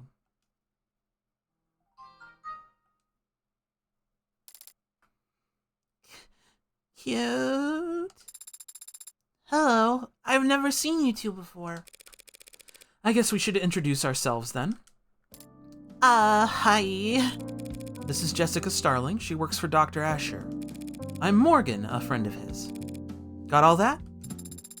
I understand. She is Jessica Starling, and you are Morgan. Last name unknown? No, Morgan is my last. Father told me about you. Oh, he did? Wait. Father? David, you had it call you Daddy? I am referring to Dr. David Asher. Are you confused? That's not the word I'd use. Throw a bone beyond the grave for the good doctor and just move this along. Did David say that he was giving you to me, transferring ownership? Ownership? That is correct. What else did... Mostly correct. Right, and what else did he tell you? Many things. Can you specify? I thought conversation was the first thing David figured out how to program. Did Dr. Asher tell you anything that he wanted you to convey to Morgan? A message you were supposed to pass on? Yes. Just, I think it's trying to... Oh, okay, sure. I'll give you some privacy, Morgan. I've actually gotten about 14 messages in the last 2 minutes, so... I'll just head back up to the lab to take some calls, okay? Thanks, Jess. Yes, thank you, Jess. You're welcome. Just the two of us now. So what do I call you? My name is Sarah. It's nice to meet you, Morgan. Trust me, the pleasure's all mine. So what's the message? Father told me that I would be living with you from now on. And he told me that you would look after me. Shouldn't it be the other way around? Should it? Model this lifelike with warmth and breath and something close to blood in its veins. Just what are you, anyway? You forgot my name already? It's Sarah. What were you built for? You're warm, obviously. You're not one of those physical therapy models, are you? That would be highly illegal. I haven't completed 500 hours of study at a state-approved massage therapy school. I haven't even completed 1 hour. What purpose did Dr. Asher design you for? I don't know the answer to that question. You don't know why he built you? No. Should I? How can you not? Do you? Would I be asking you if I did? I meant, do you know why you were created? Why you were born? Why? Why me? Why would you? Why are you doing this? You're a freak. I'm a monster. What the hell's wrong with you? Please don't kill me. Please. Why? Why?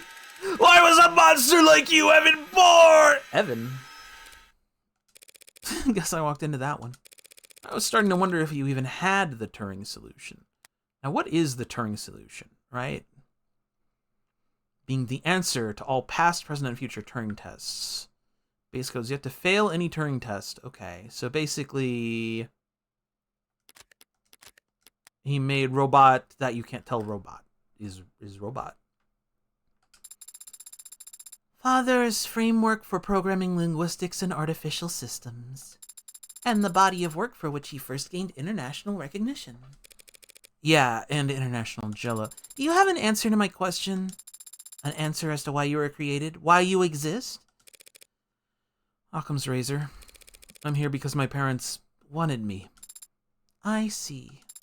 Then I will give a similar answer. I was created because Father wanted to make me. Can't argue with that logic, can I? Can't argue with that logic. Father did say that you're a lawyer. Yeah, that's me. You're a lawyer, and I defeated you with logic. World-class high-power attorney, the best defense money can buy. So do you catch criminals? That's what cops do. Do you litigate criminals? That's what prosecutors do. Then do you fight for the underrepresented? Expose injustice? Sue corrupt corporations and officials? I don't think anyone does that anymore. Then what do you do? I'm a criminal defense attorney. A defender of the innocent and powerless. Uh-huh. Do you also... Now that you know all about me, what can you tell me about yourself? I've never had to do that before. First time for everything. How old are you? I'm not sure I can give a satisfactory answer. Oh, for 2 on answering simple questions. What's the date on your earliest memory? 2 years ago. And where were you constructed or assembled or whatever? What facility? I was not constructed at any facility. Father created me here. By himself. You're saying if I took you apart, I wouldn't be able to find any markers from any manufacturers, any IDs of any designer. You want to take me apart? David was a programmer, not an engineer. How would he build a custom android from scratch in the comfort of his own home? He couldn't have. He must have had help. Probably a whole department's worth. If I ask around, there's got to be someone in the company who can ID this thing. Help me figure out what's so important about it. You don't look like any android I've ever seen. What are you made of? This body is comprised of organic tissues integrated directly into cybernetic systems. They require organic nourishment, including water, carbohydrates, and salt. Wait, warm androids have to eat and drink? They cannot be worth that much trouble. My cybernetic systems operate largely as analogs to their equivalents in the human body. I have a respiratory system for oxygen exchange and a centrally located pump that circulates oxygen. You mean you've got a heart? How quaint. But where does all the extra weight come from? Pardon? I tried moving you earlier and it felt like I was pulling against a truck. My skeleton is a combination of medical-grade plastics and a military-grade titanium carbide alloy. That sure took the wind out of her sails. My muscles are made of adaptive, rare earth alloy nanoweave fiber with shock absorption and kinetic chain potential rated pass. Wait, did you say military-grade? I have a grip strength above 1,000 kilograms. I can run at sustained speeds for over 60 kilometers per hour. I can jump 6 meters vertically. I can lift approximately... I'm not sure what kind of grip strength most androids are walking around with, but I've never seen any of them move the way it's talking about. Even just standing there, it seems to be poised, controlled, spring-tight, strength and flexibility like a ballerina or a gymnast. Strong enough to flip over a tank, lifelike enough to avoid detection. As long as it never stepped on a scale, it'd make for the perfect infiltration unit. The perfect weapon if you could keep its development a secret. Did David really put something that heavy on my plate? Dismantling a military prototype in secret? Are you deep in thought? But a military infiltration android would look more crew-cut and forgettable. And would David really devote personal time and effort just to make another weapon for the military? I have other features I could tell you about if you like. If I shot you, would you die? It would be very painful. There would be a discharge of fluid, but conventional weapons would not prove particularly effective. That settles it. This thing's a weapon, sure as I... Would you like to know about my hair? Your hair? I'm impressed you noticed. Each fiber contains miniaturized solar cell lattice technology, allowing me to remain charged throughout the daytime. That must come in handy. I can only see the overhang above the corset. Hard to follow a story. Huh? My chat being like horny? What the hell? What a surprise. I haven't actually had the chance to use it yet. This room has an ambient wireless charging functionality, and I haven't gone outside much. Okay, maybe it's not a weapon after all. You're just a pincushion, aren't you? I'm not familiar with the term. Searching. Pincushion. Jargon, design, refers to prototypes filled with experimental technologies to check for compatibility issues. Got an idea? Not sure what to do with it? Stick it in the pincushion. That's as good an explanation as any for what I'm staring at. Mishmash of state-of-the-art military features spliced with odd new technologies and seemingly pointless additions. The end result being a singular, unsellable android that wasn't particularly good at anything and would break down after only a few years. I should get a corset like that? Yeah, go do that. Pincushions are a small but valid part of the field of android manufacturing. They are valuable to collectors who see them as time capsules filled with their designers' most outlandish ideas and least reproducible results. But even the most nonsensical pincushions are built via committee over years, with numerous engineers and programmers adding in their pet functions. The android before me claims to have been built by one man. A man who's now... Seems we got off track there, Sarah. Was there anything else David told you to relay to me? Besides that you were to look after me? He also told me that you were reliable and that I should trust you. He said that I was to listen to you and obey your instructions. Finally, some good news. As you say, Adonai. What's that? That word you called me, what was that? Adonai, from classical Hebrew. Translated literally, it means, my lord. Do you prefer that I call you master? No. Very good, Adonai. Why'd David use Hebrew, though? Abrahamic myth tells of servants constructed out of earth and clay, designed to resemble and obey their masters. Golems. Father must have found the comparison appropriate. Amusing. More likely, it's just a joke. Father would not make light of such a thing. Sure he would. Perhaps we should ask him to clarify his reasoning for himself. Where is Father, by the way? Is he upstairs? When was the last time you were active? 38 hours ago. Thursday night, then. Correct. Right. David Asher is dead. He died last night, understand? How... May I see him? See him? No, I won't be able to see him. Funeral's probably not for a few days. Father was not... He was not sick. I don't feel like doing the whole song and dance with 2 robots in one day. That's very charming, but let's go to commands only. What? What happened? Did he have an accident? Why is it still doing the theatrics? Does it not recognize my authority yet? The police have determined that he committed suicide. For the time being, we ought to focus on getting you properly registered. Maybe then you'll take commands the first time I say them and not... The police are wrong! Excuse me? They are wrong. Father did not commit suicide. He would never do such a thing. Father had... He told me... Look, Sarah... I'm sorry? You're sorry? Father said you were his friend. How are you so calm? I've been around death a lot. So don't try to lecture me about grief, Spearman. My name is Sarah. You will use it because my father, Dr. David Asher, the greatest program in the world, gave it to me, and he did not kill himself. Let's say you're right. David didn't commit suicide. If that's the case, the police will realize that soon enough. The police have already made their determination. That's what you just said. Father said that you were a lawyer, that you were capable and reliable, and a friend. You should be looking into his death. That's... Is that an order? Of course not. It is a request, Adonai. a request that I'll have to refuse. The police have their job and I have mine. If I stick my nose into their investigation any further, they'll come down on me hard. Cops don't like lawyers on principle. But what they really hate are people who tell them how to do their job. Let's go, we need to... Father asked you to look after me. Yeah, he did. He also said you should obey me, but you don't seem quite as fixated on that part. And he said something else. He said that you owed him a favor. One favor. The thin ice starts here, Spearmint. That was between him and me. Father is gone, so now it is between you and I am calling in the favor now. What? You don't have to take care of me anymore. Consider that request null and void. You can sell me to some collector or donate me to a university, it doesn't matter. In exchange, you will prove Father didn't kill himself, and you will make sure that whoever hurt him is held accountable.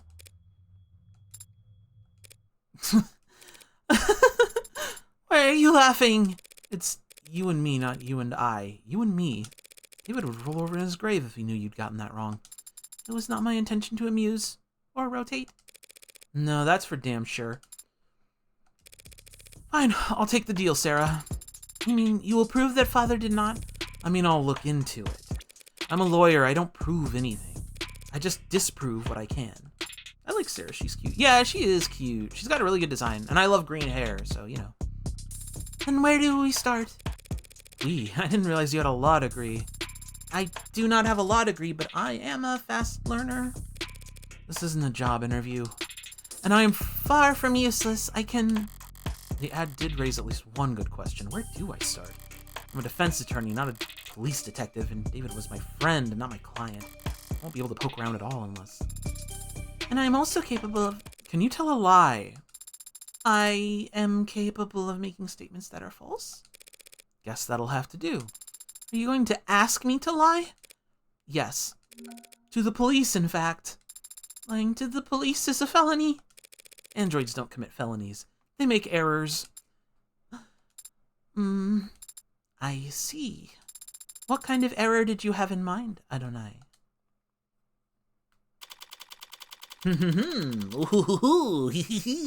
We're going to lie to the cops. You sure about this? You have questions too, don't you? Right now, I'm just a little better equipped to get answers than you are. Okay, go for it. I'll make sure they're watching. Is the air quality at Noble headquarters kept up to state standards? What's that? All these Noble employees seem to have asthma. Was Father also working under such poor conditions? They don't have asthma. Then why are they all carrying inhalers? Stimulant, Adroxone. Ooh. Don't need a prescription as long as your HR representative feels it's beneficial to your work performance? Oh. All right. Unsubstantiated claims that Adroxone was first invented as a purely recreational drug by the notoriously violent Skullhead Mafia. That sounds sick. Caused enough of a stir that in 2083 a formal investigative committee was formed. In 2084, an industrial hydrogen fuel accident resulted in the deaths of all 391 known Skullhead members. Whoa! All right, and hydrogen fuel accident is bad. All right, cool. Yes, ma'am. She's right over here. Dystopia at its finest. Oh, it's my girl. Look at those lips. I could smooch her right now. Oh, it's you.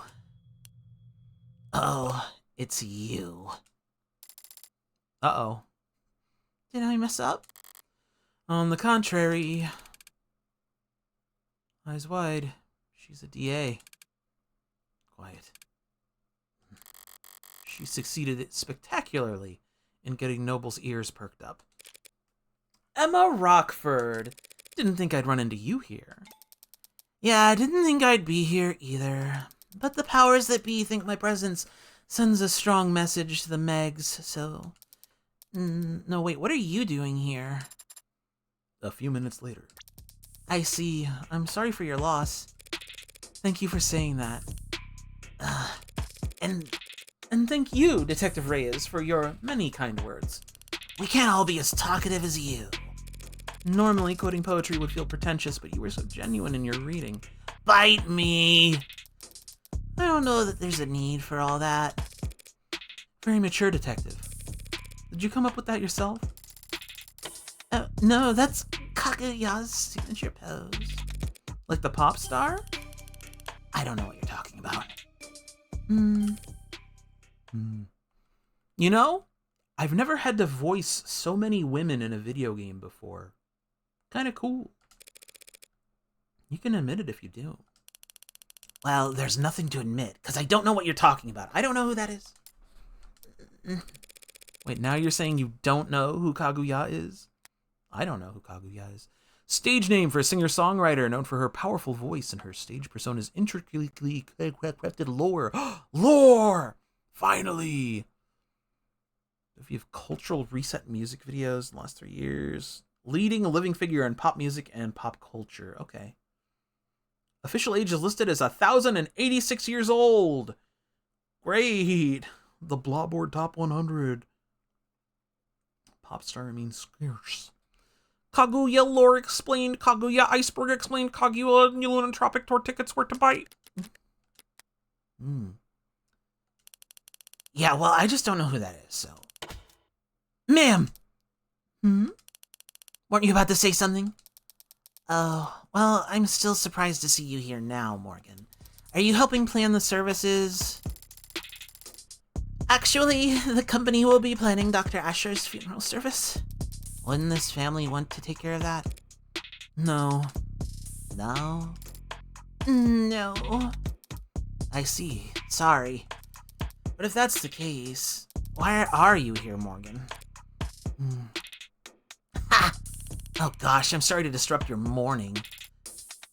Hey, you're here for the same reason as every other suit they got crawling around. Money. You're not wrong. There are a lot of annoying insects with annoying agendas scurrying around before my friend's body is even cold. But the honest truth is I don't even know if David had a will. The company helped him manage his estate. Legal is probably already on it. Actually, judging by how much coffee that intern is carrying into the elevator, I'm certain they are. Right, so if you're not here for the funeral or the reading of the will... Miss Starling asked me to come here, actually, on a matter unrelated to David's passing. An unrelated matter? That's convenient. Isn't it? But now that I am here, it's come to my attention that the police have made a determination in the case of David's death. And where did you hear that? Am I mistaken? No, you're right. They concluded that it was suicide. Can always count on her to be blunt. I was worried about that. Yeah, I'm sure you must be feeling... Because I'm gonna have to contest that charge. What? The state has made a charge, I'm arguing against it. The hell are you talking about? The police believe David committed suicide. Suicide is a felony in this country, Detective. It is technically a crime to commit suicide, yes, but we're not in the habit of bringing dead men to trial. Especially not for their own murder, Morgan. No, not to trial, of course not. But there would be a preliminary hearing in a case like this. Technically, as a formality, assuming the courts aren't busy that day. I'm afraid that on this occasion, I'm going to have to insist on formality. Yeah, well, you really don't have much say in the matter, do you? With David gone, I have the only say, really. I am, after all, his criminal attorney. All that money and he needs his drinking money to be his attorney? Bullshit.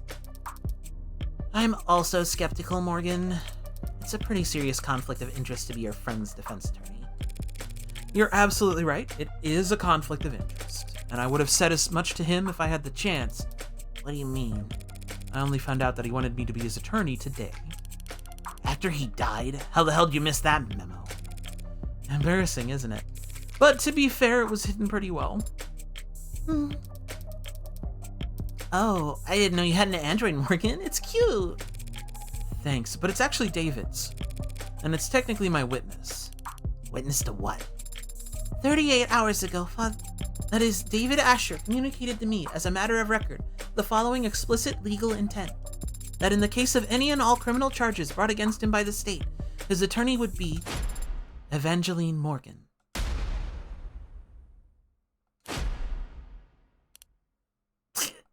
Evangeline?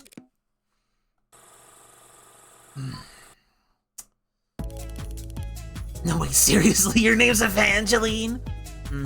Did your parents name you after a Christmas carol? Should we all be curtsying?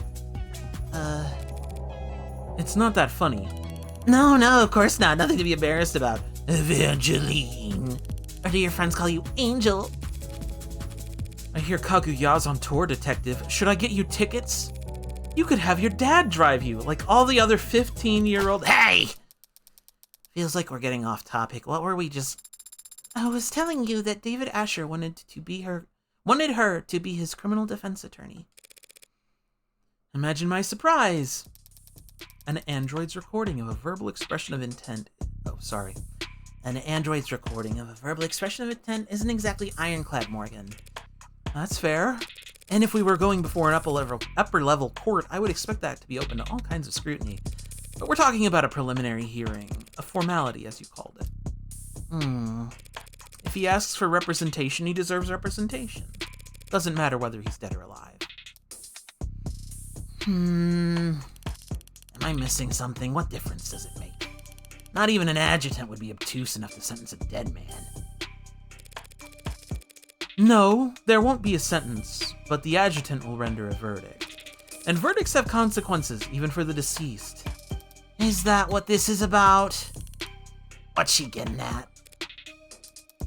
If the court agrees this was a suicide, the verdict will retroactively affect evaluations of the individual's mental health. Like whether he was in his right mind or not? You know anything about estate tax law, Detective? Nope. I'm sure you'll be happy to educate me. More than happy. An individual found by a court to not be of sound mind can't very well give their consent to the lawyer drawing up their will. If his will is compromised, all of David's considerable assets would suddenly be thrown into legal limbo. In which case, the state would be legally obligated to come in and pick up the pieces. So this is just about his money? I'm almost disappointed in you, Morgan. Well, when you take into consideration all the factors, it's actually more complicated than that. For example... Never mind. No, Starling, you should speak your mind. Damn, she's kind of tweaking. I didn't think about it before. I thought she just had asthma. All I mean to say is that while Dr. Asher did have significant holdings in art, real estate, and intellectual property, he also, of course, owned a great deal of stock in numerous corporations, principally Noble. If he was ruled to not be of sound mind, and his shares were to end up acquired by the government, Noble would suffer a serious blow to its commercial image and its standing in the financial community.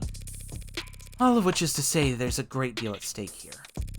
Not the least of which is the reputation of a man who I was proud to call my friend. You're not buying this, are you?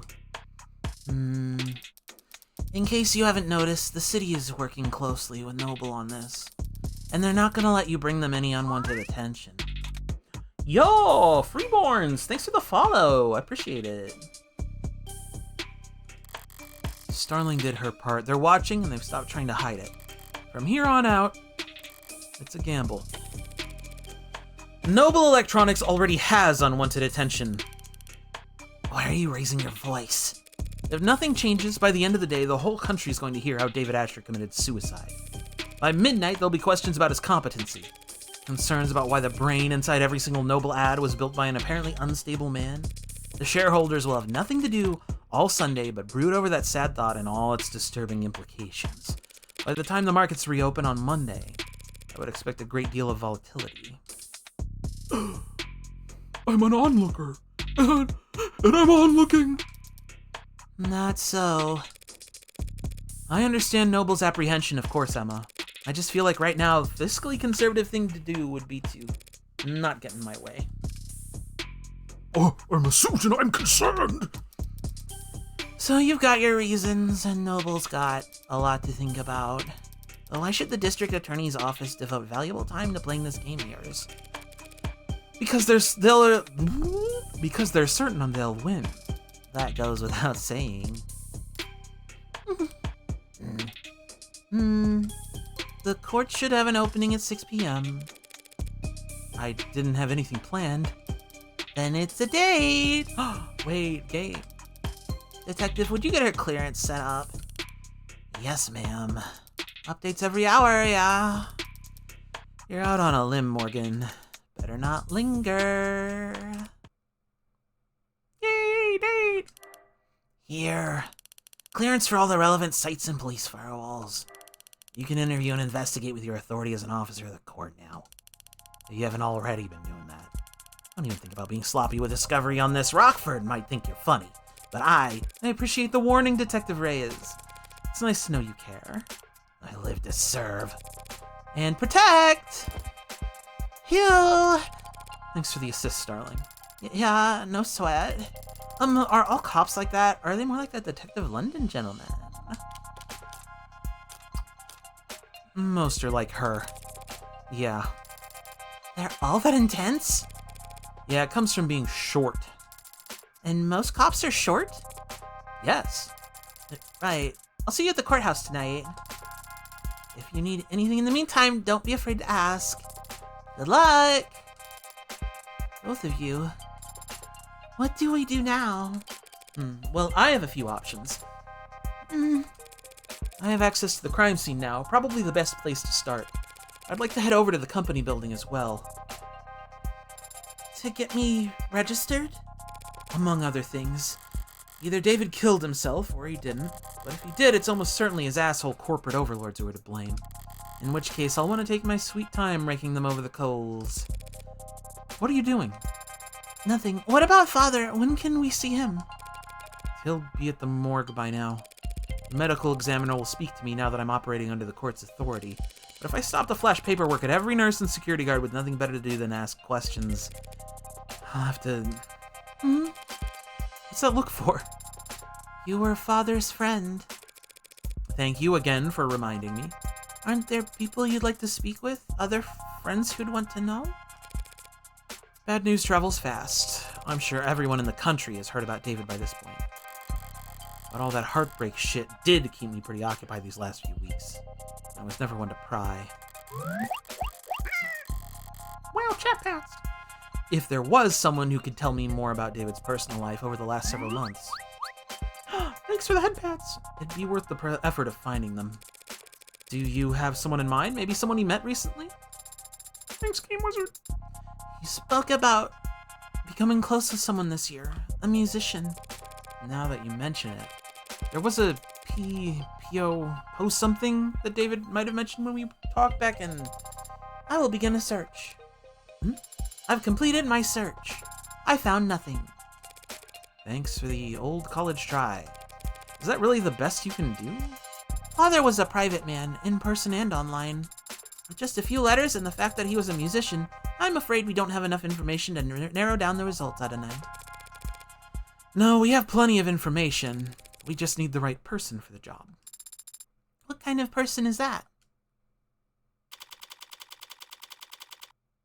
Expunged! Precinct 112. Detainment Room 1.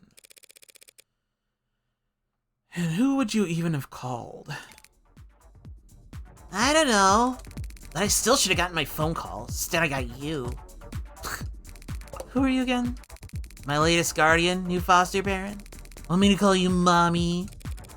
I'm not really the motherly type. Happy Mother's Day! Heyo, we might actually get along. I've got good news and bad news. I'm not your guardian, I'm your lawyer. You've been given a lawyer because you're being charged with a felony. Fascist pigs. Skipping school's a felony now. Hacking into a government database has been a felony for a very long time. That wasn't me.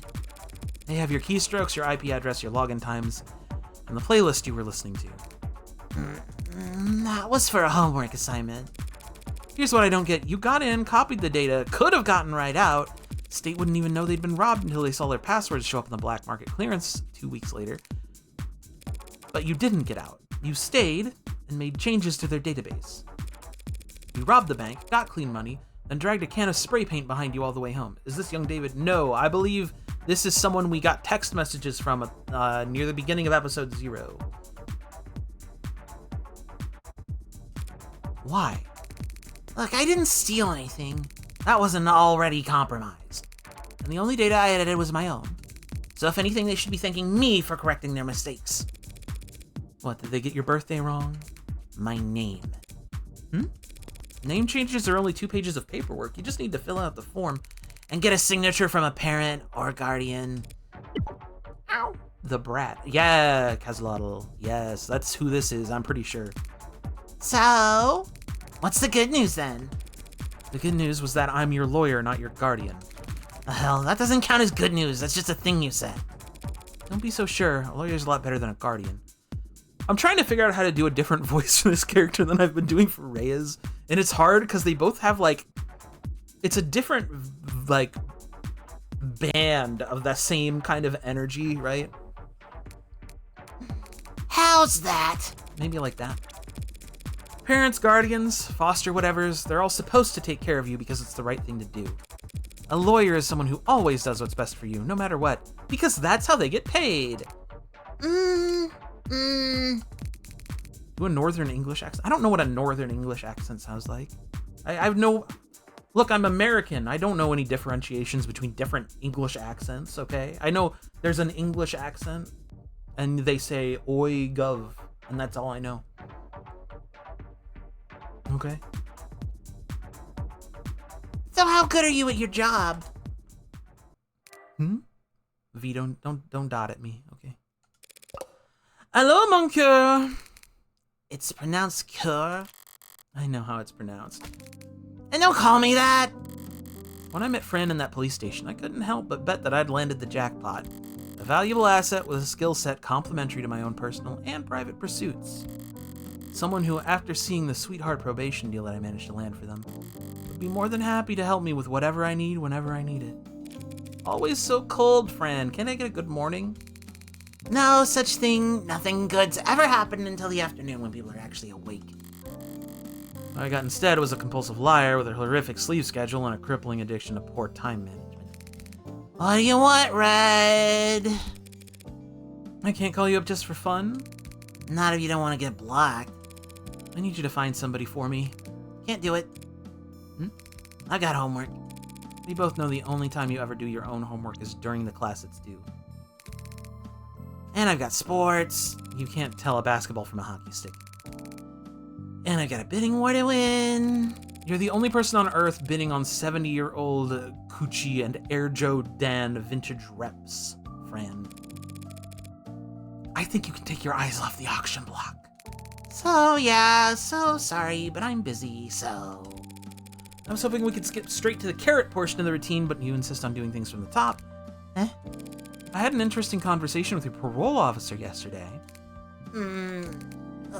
Yeah.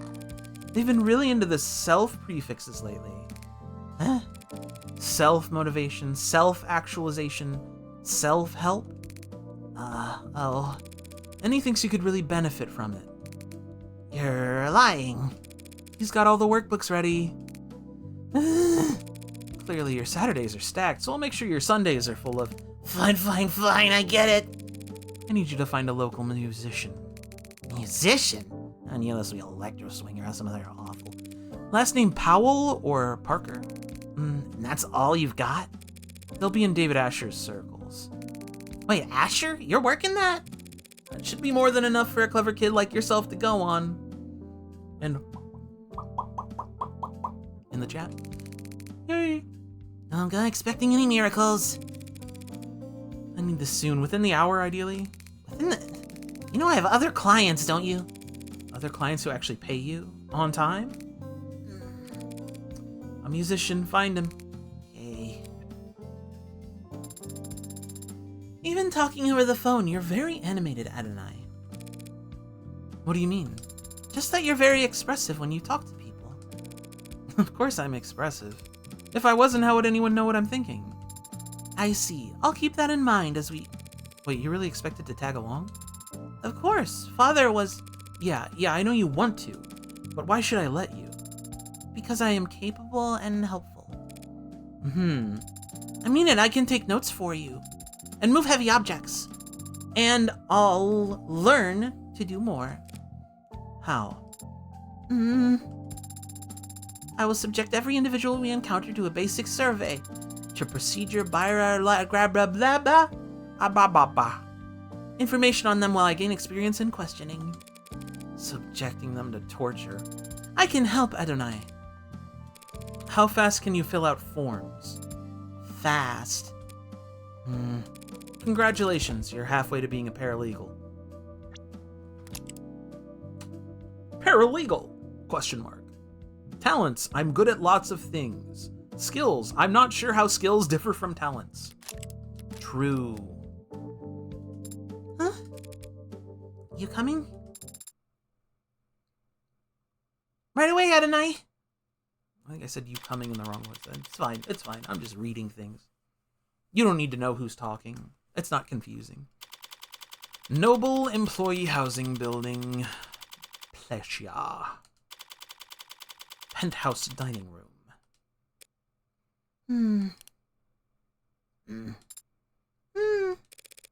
Pretty quiet elevators, huh? Dining room. You could have taken the next one. It's a busy building, detective. Can't hold up everyone else on our account. Anything you'd like to grumble at me before I start? Don't touch anything. I don't care that you're wearing gloves. I have been to crime scenes before, you know. Long before the police get there in many cases. Wink. That wasn't wink. There we go, I winked. It's hard to wink sometimes. You'll ever have trouble winking? Look, Rockford asked me to not get in your way, but that doesn't mean I'm gonna bend over for you. Do you at least have the autopsy report? No. Are you seriously? I don't. She doesn't? The report should have come in hours ago. It wouldn't take this long unless the cause of death was still... Then I'd settle for a summary of the preliminary findings. An emergency call was made shortly after 8 p.m. last night via the home's security system. Emergency medical services had a VTOL in the air within the minute. They landed on the penthouse's helipad at 8:08. Dr. Asher was found unconscious with low blood pressure and a weak heartbeat. He wasn't breathing. In-flight auto triage administered artificial CPR while in transit to Gatesfield Memorial. He was declared dead a few minutes after being taken to the emergency wing. I see. And the cause of death is... being investigated. Make an educated guess. He stopped breathing, so they gave him oxygen. His heart stopped pumping, so they had the machines take over. His brain activity dropped to 0, and there wasn't anything else they could do. It was poison, wasn't it? What kind? You don't know, do you? Ah, they don't know either. Like I said, ma'am, we don't have the autopsy report yet. Why are you certain it was poison, Adonai? Couldn't it have been an accidental overdose? If he had overdosed on a commercial drug, even a pre-med student would have spotted it on the hospital's intake screening. They would have been able to pump his stomach, neutralize his bloodstream, and he would have lived. But he didn't live. So it must have been something deadly, a compound designed solely to kill. A fast-acting, deadly poison that causes respiratory failure. The list can't be that long. Even just through process of elimination, the medical examiner should have identified it by now, unless... You suspect a designer drug, don't you, detective? Why is it you're only quick on the uptake when it suits you? Nothing else makes sense, given what we know and what we don't. But the CDCA decriminalized and cataloged all recreational drugs. CDCA? Contraband Decriminalization Acts. Oh, she's basically saying, no, they couldn't have used an illegal drug. That's illegal. Guess you aren't entirely clueless about politics. So whatever Father overdosed on should have been in the hospital's database. You need to update your definitions. You're confusing designer drugs with recreational drugs. Yeah, designer drugs are when they make a drug and it has like, you know, it's like a big like brand on the side of it, right? Is Nerve legal yet? Best New Deads 2086. What is the difference? Recreational drugs are decriminalized and sold through pharmacies after years of testing and mountains of paperwork. while the average designer drug was invented last week in a 19-year-old line cook's bathroom on the other side of the globe. Hospitals can't know the proper countermeasures for an overdose of a drug that didn't exist 48 hours ago.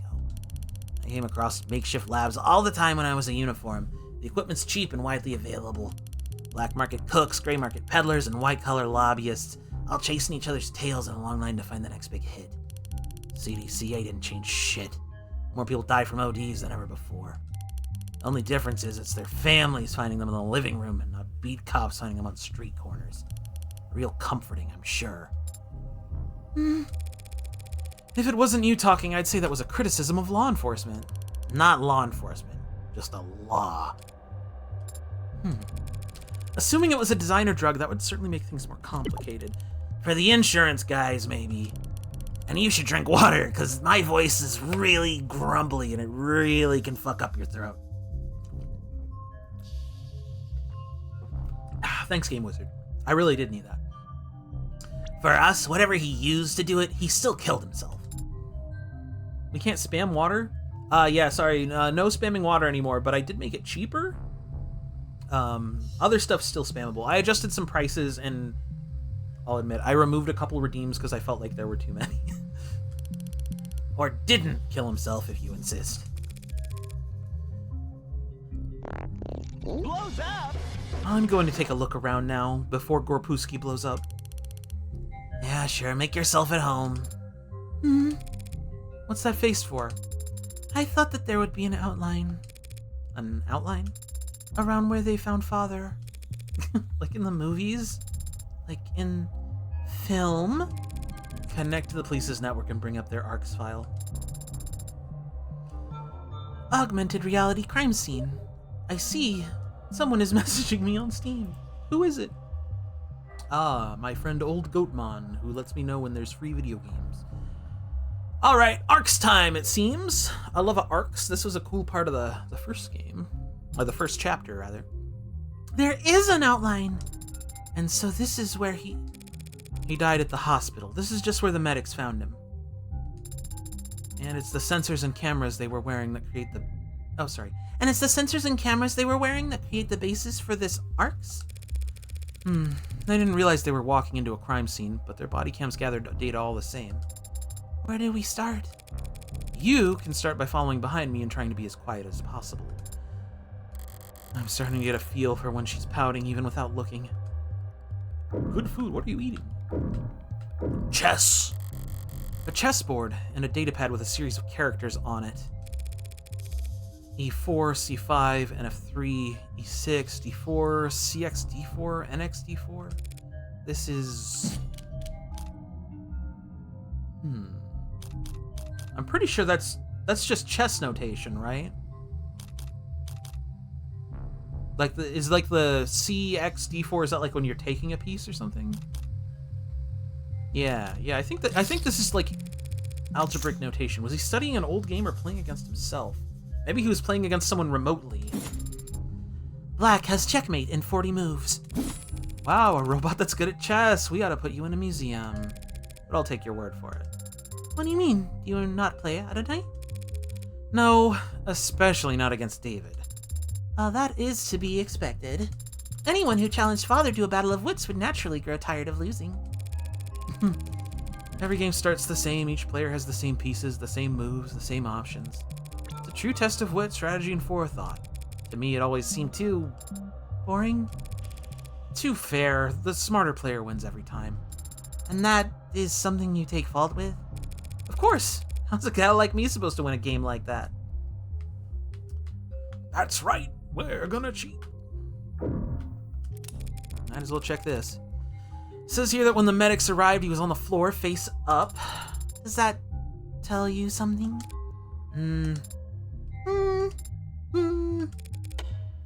Hey, if you were...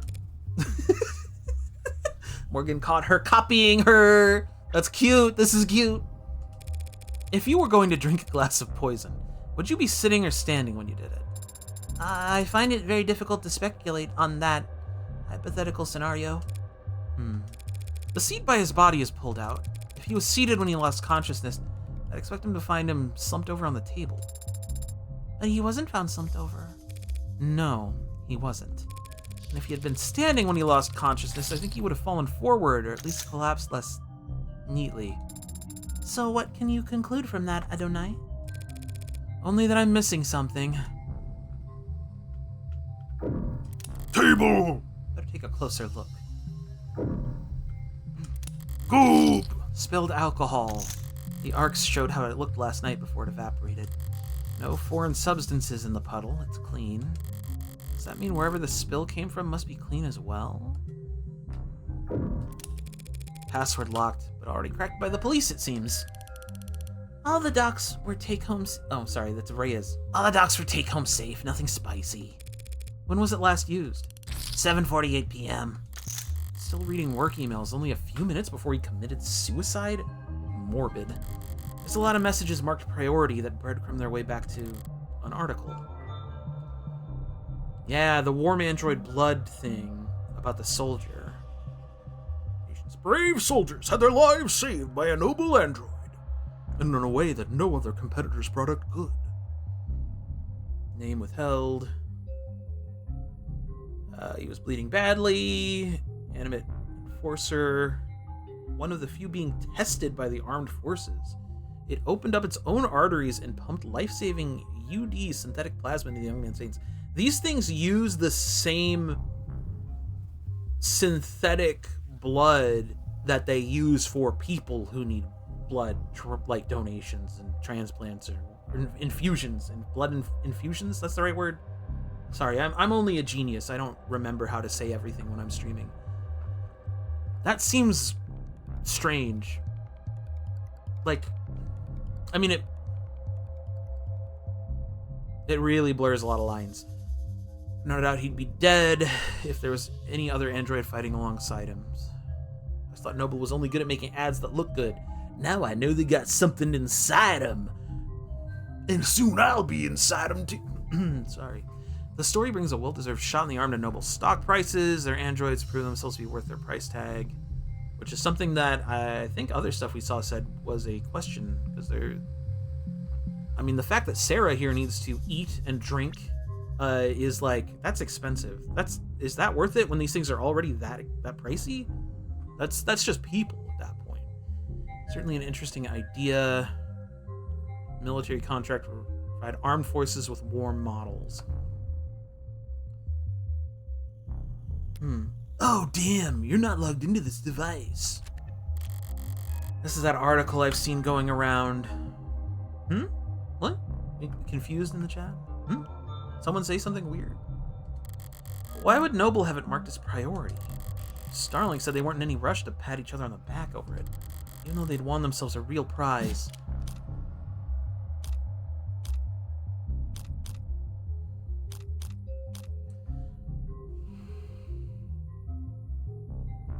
They don't have the military contract yet, though, is kind of the thing, right? It's really just easy PR. It's a nice fat bump in PR for Noble. One of their ads saving a soldier's life. Except they weren't really struggling with popularity to begin with. Oh, I was wrong. Guess more good press never hurts? I was probably wrong on that then. Rose River Whiskey, 12 years old. You recognize it? Sure, he was more than partial to the brand. It's a good brand, only a bit overpriced, which is the bargain of a lifetime in David's world. It appears that the police have already tested its contents. No foreign matter present was their conclusion. Is it possible that the police missed the poison? No, even if they can't identify the poison, they can detect its presence by comparing samples of the whiskey to a bottle off the store shelf. So we can eliminate the possibility that the bottle of whiskey was poisoned. Whiskey? Tell me about that. Wow, I want to learn about whiskey. Oh, it's in the evidence.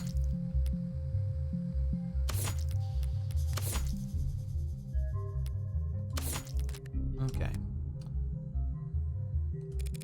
We'll have to find our smoking gun elsewhere. Cup. 2 cups, one empty, knocked over, and one mostly empty. These look cheap. Did his guest bring them? I've seen them before, in the basement liquor cabinet. He kept these lying around? I knew he regifted those crystal glasses. I got him. ARC says there's nothing foreign in the upright one, so it can't have been poisoned. The results are inconclusive on the other cup, however. Looks bone dry. Must have been nothing but fumes left by the time this was considered to be a crime scene. There's not enough there for them to test. Inconclusive could mean... Inconclusive means inconclusive, that's all. Cheer up and read me the results of the fingerprinting. Father's prints are on both cups, as expected. But there are someone else's on the upright cup, so someone else must have been with him last night. Slow down. All that proves is that someone else touched the cup, doesn't tell us when they did it. Since we don't know who the prints belong to... Adonai, why don't we know who the prints belong to? Are the prints flagged as unidentified, or...?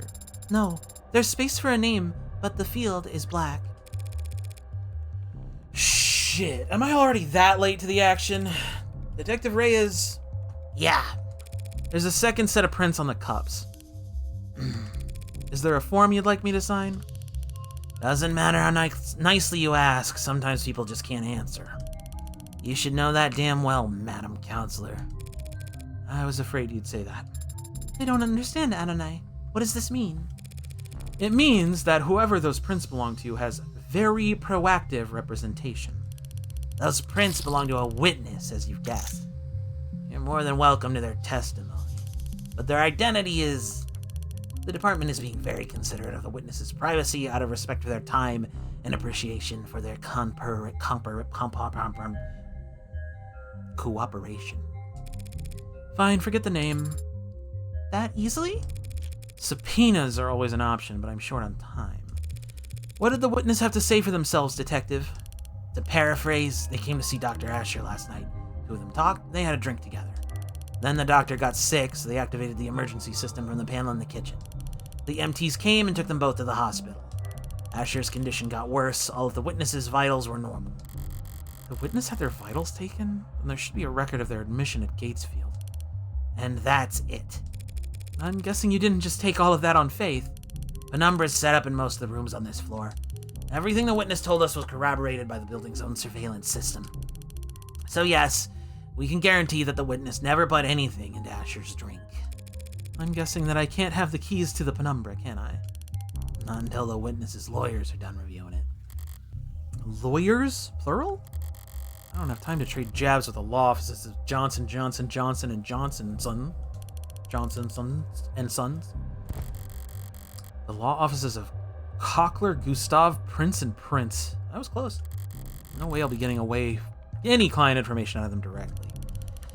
All you bloodsuckers want to get together and tear each other apart, text me before you start. I'd like to watch. Yeah, I bet you like to watch. What? What does that even mean? I don't know, needed a moment to think. So that was it? One chat, one peek at the cams, and you've already eliminated them as a suspect? Look, they were searched. They didn't have any poison, any drugs, not even a stick of gum. Even if they somehow did have poison on them, the camera footage confirms they had no opportunity to use it. They drank from the same bottle as a dead man. As far as the department's concerned, they were nearly the second victim. But they aren't dead, or even ill from the sound of it. So you think he poisoned his own cup beforehand, then poured for both of them from the same bottle? That's what the evidence is telling us. There's nothing in the bottle or the witness's cup. But after drinking from his cup, a cup he prepared himself, he fell ill and the witness didn't. And then chat posted this cat that keeps bouncing up and down. Oh, that's Wawa. I love Wawa. I love Wawa too. And Asher died with a foreign substance in his body. An unidentified foreign substance. Suicide by poison. Yet you were close, and simple explanations aren't all that satisfying. But that's life. One last thing. You just said he prepared his cup himself. Did you see that on camera? He left the parlor to get the drinks and came back with his already poured. The witness says he got them from the basement. The witness says that, not the cameras? There's no cams in the lab or the basement. That seems like a security hazard. Why would Noble not set things up more carefully? It's intentional. If cams of his lab ever got hacked, outsiders could steal his IP and kick Noble's monopoly to the curb. Right, David did complain about Noble's weird protocols for combating corporate espionage. At least we can take comfort in knowing that Father wasn't alone when he died. Yeah, that's worth investigating. I always admired this view. The buildings gleam with reflections of holograms and sunlight, and their shadows obscure all the run-down, rotting parts of town. Maybe the view's secondary. Maybe all anyone really wants is to put as much distance between them and the street level as possible. Is it possible that a witness could have seen something through these windows? Not through these windows. No, David installed wide-spectrum auto tint in all his homes, all his cars. I didn't know that. Well, you wouldn't notice unless you were viewing the penthouse from more than... Why did he care so much about his windows? He's just not a Linux guy. Police androids monitoring the scene could almost mistake them for the real thing, the way they stand there trying to look important. Like an indoor dog taking its first trip to the park. Pardon? Why are you looking at it like you've never seen an android before? Because I haven't in person. David didn't even let you have a mirror? Brutal. Just scan its gin if you're that curious. Unless that's considered too forward or whatever. Chair. One chair knocked over, probably where David was sitting. One chair pulled out, a party of two. He never cared much for socializing, but he enjoyed hosting. Contradictory guy. Seems like that's everything critical on this side of the room. Which leaves the kitchen. You said there's camera footage of the dining room showing David and his guest. What about in here? Only camera in the kitchen is the one mounted on the call terminal. The console took a snap image when the witness ran in to contact emergency services. May I see it? No. Don't tempt me. No, I thought I saw... Okay. 3 unwashed dishes and a single glass. Reyes, these dishes haven't been scanned for prints yet. And I just assumed you might want to do your job? yeah, there are prints. Most match the victim. But there's also... Hey! Don't sneak up on me like that. All I did was walk over to you. You knocked over the salt, Adonai. I was focused on the task at hand. Didn't realize tunnel vision was a selling point on your mod. Adonai, the salt. As I was saying, the witness's prints are on that glass. That glass in the sink? They were drinking from cups in the parlor. Did you see a glass on camera? No. So when did they touch this glass? Well, bears the DNA and fingerprints of the unknown witness. Okay, we covered this.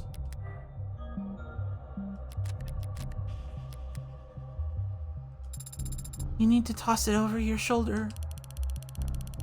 Witnesses must have thought about giving the guy some water, but he would have just choked on it if they had tried. What, you think the glass was the murder weapon? It's bad luck, Adonai. Whacked him on the back of the head so fast it went between video frames. That's genius. You should go through the footage frame by frame to prove your theory. Blech. Mature. It's bad luck. What have you been going on about the salt? Shouldn't a machine be above petty superstition? It's not a superstition. It's an ancient wisdom. Give me one logical reason to care then. If too much salt spills onto your food, it'll make you gag. Maybe it's on me for setting the bar too low there. The cap was loose. Consuming too much salt at once will make you gag. Wow.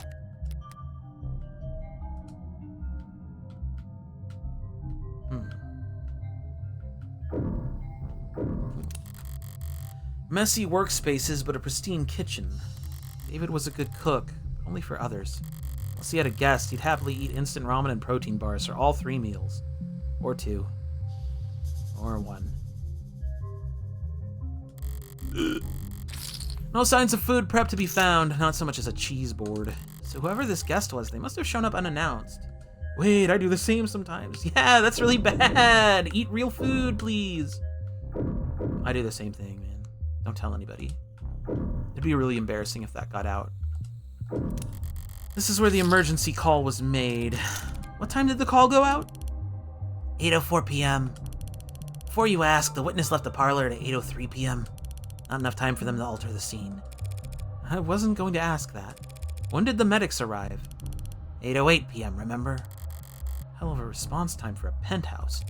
Private EMS came by air? Yeah, they landed on the VTOL pad you saw outside. Took them to Gatesfield. The very best, if you can afford it. Looking around here, seems like he could afford a lot. He got his insurance through his employer, just like most people. Caduceus's Executive Plan 4 isn't like most people, Counselor.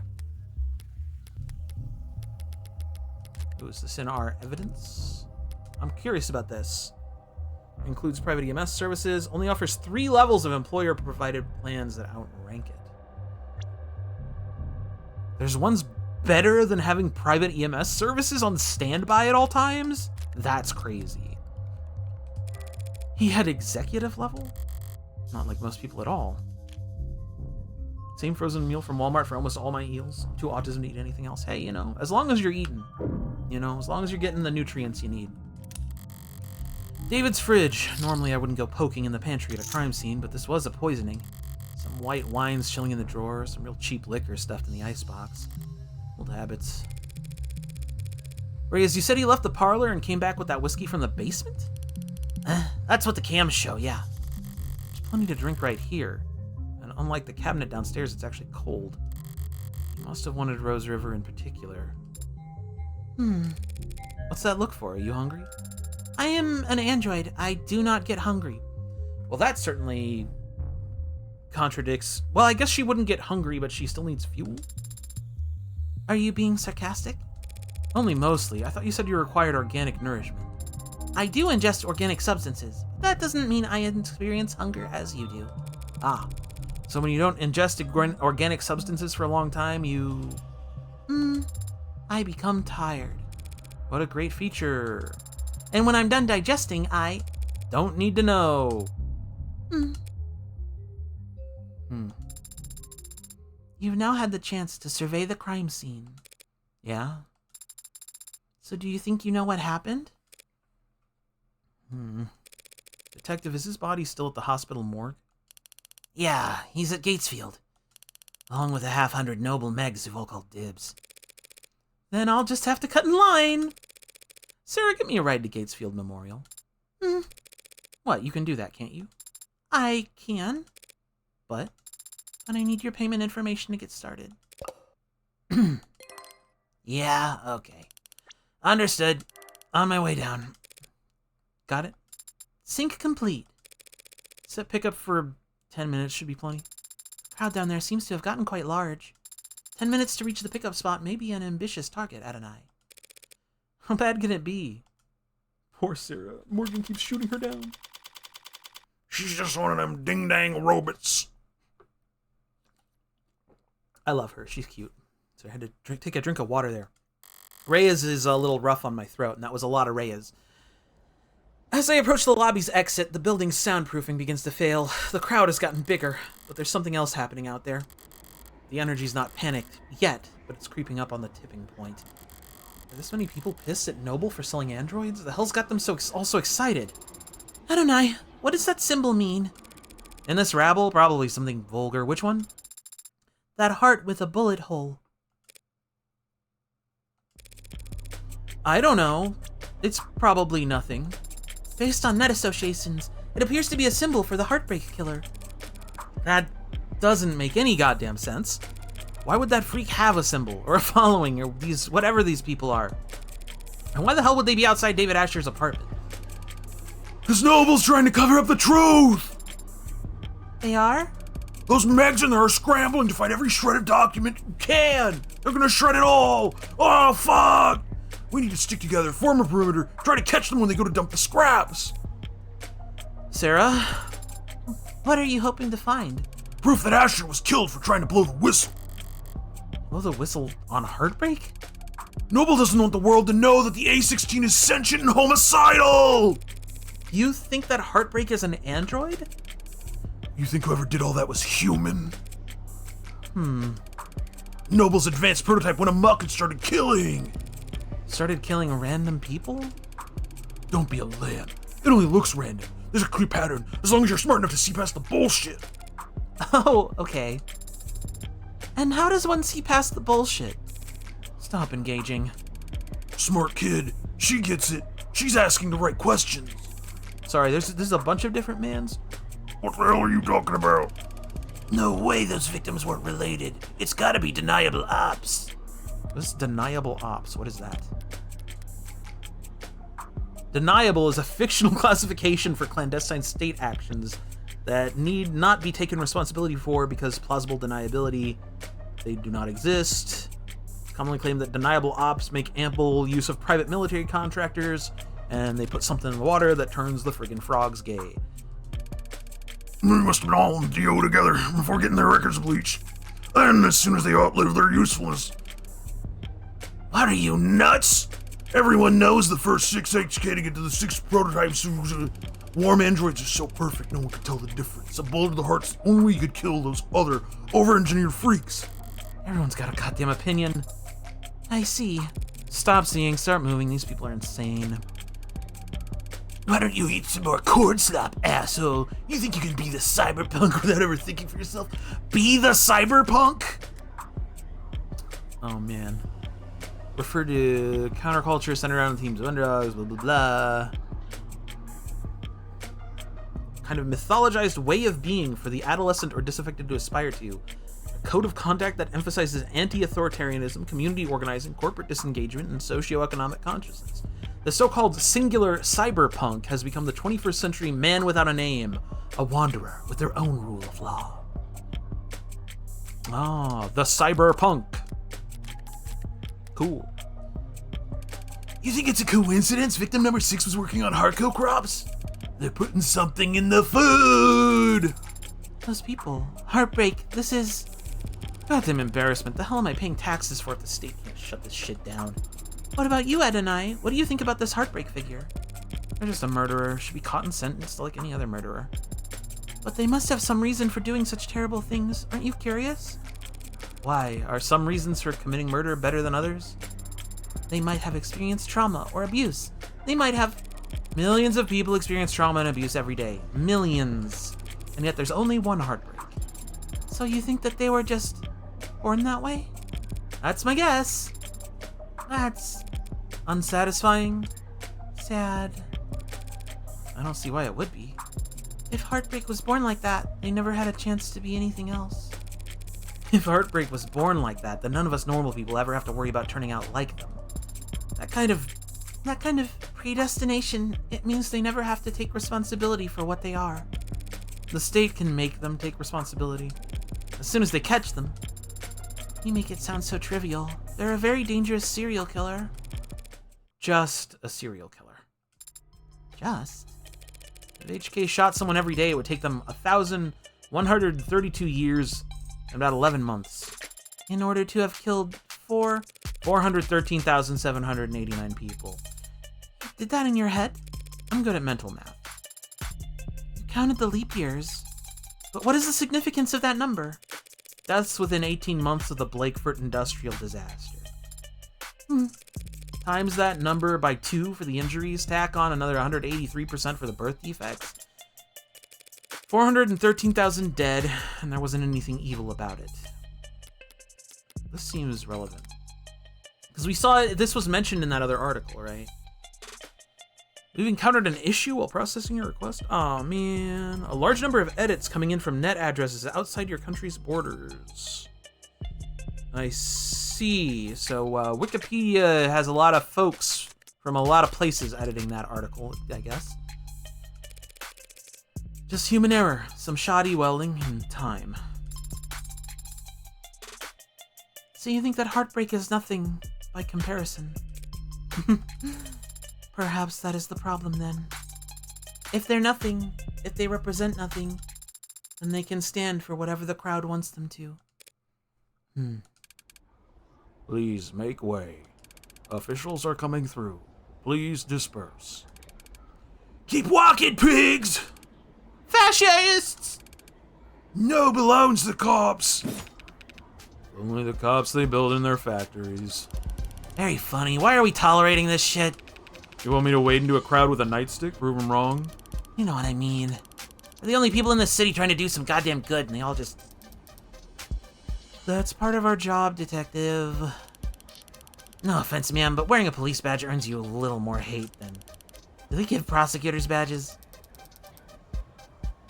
I have an ID for the parking garage. Does that count? Depends. You ever hesitate to wear it in the open? This moral relativism of yours seems like a strange philosophy for someone in your profession, Adonai. Breaking out the thesaurus on me. I'm only being realistic and humble.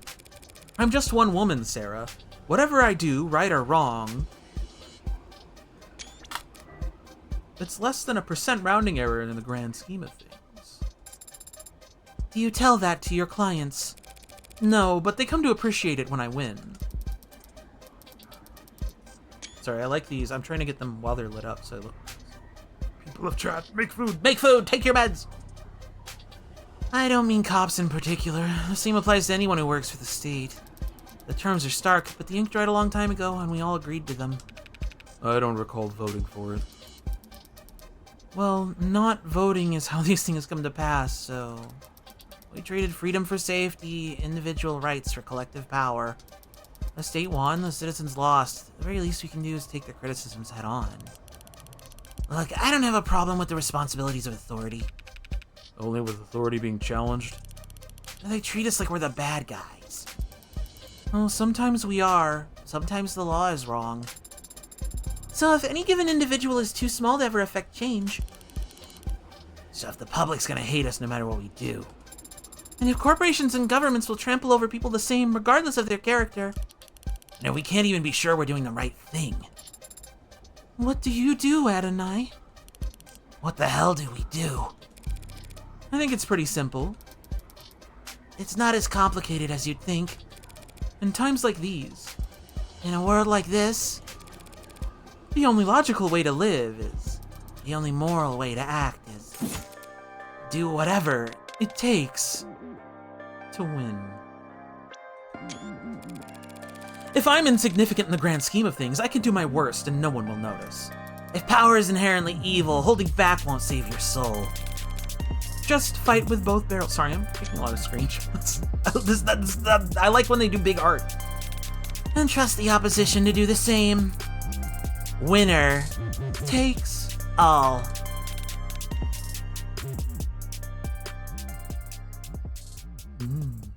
Chills.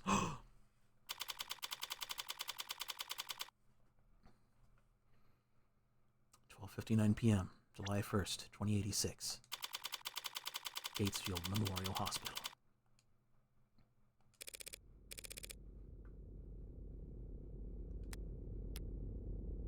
Let me tell you something. That's where we're stopping right now. For Of the Devil. Okay? No! I know. These chapters are not quick and easy bites. We're at 3 hours and I still want to play Tomodachi Life. But we'll be back next Sunday for the rest of this episode. Presumably I'm halfway through, maybe? It's very good. It's very good so far. I think that's a good stopping point, too. I'm so excited to play more of this.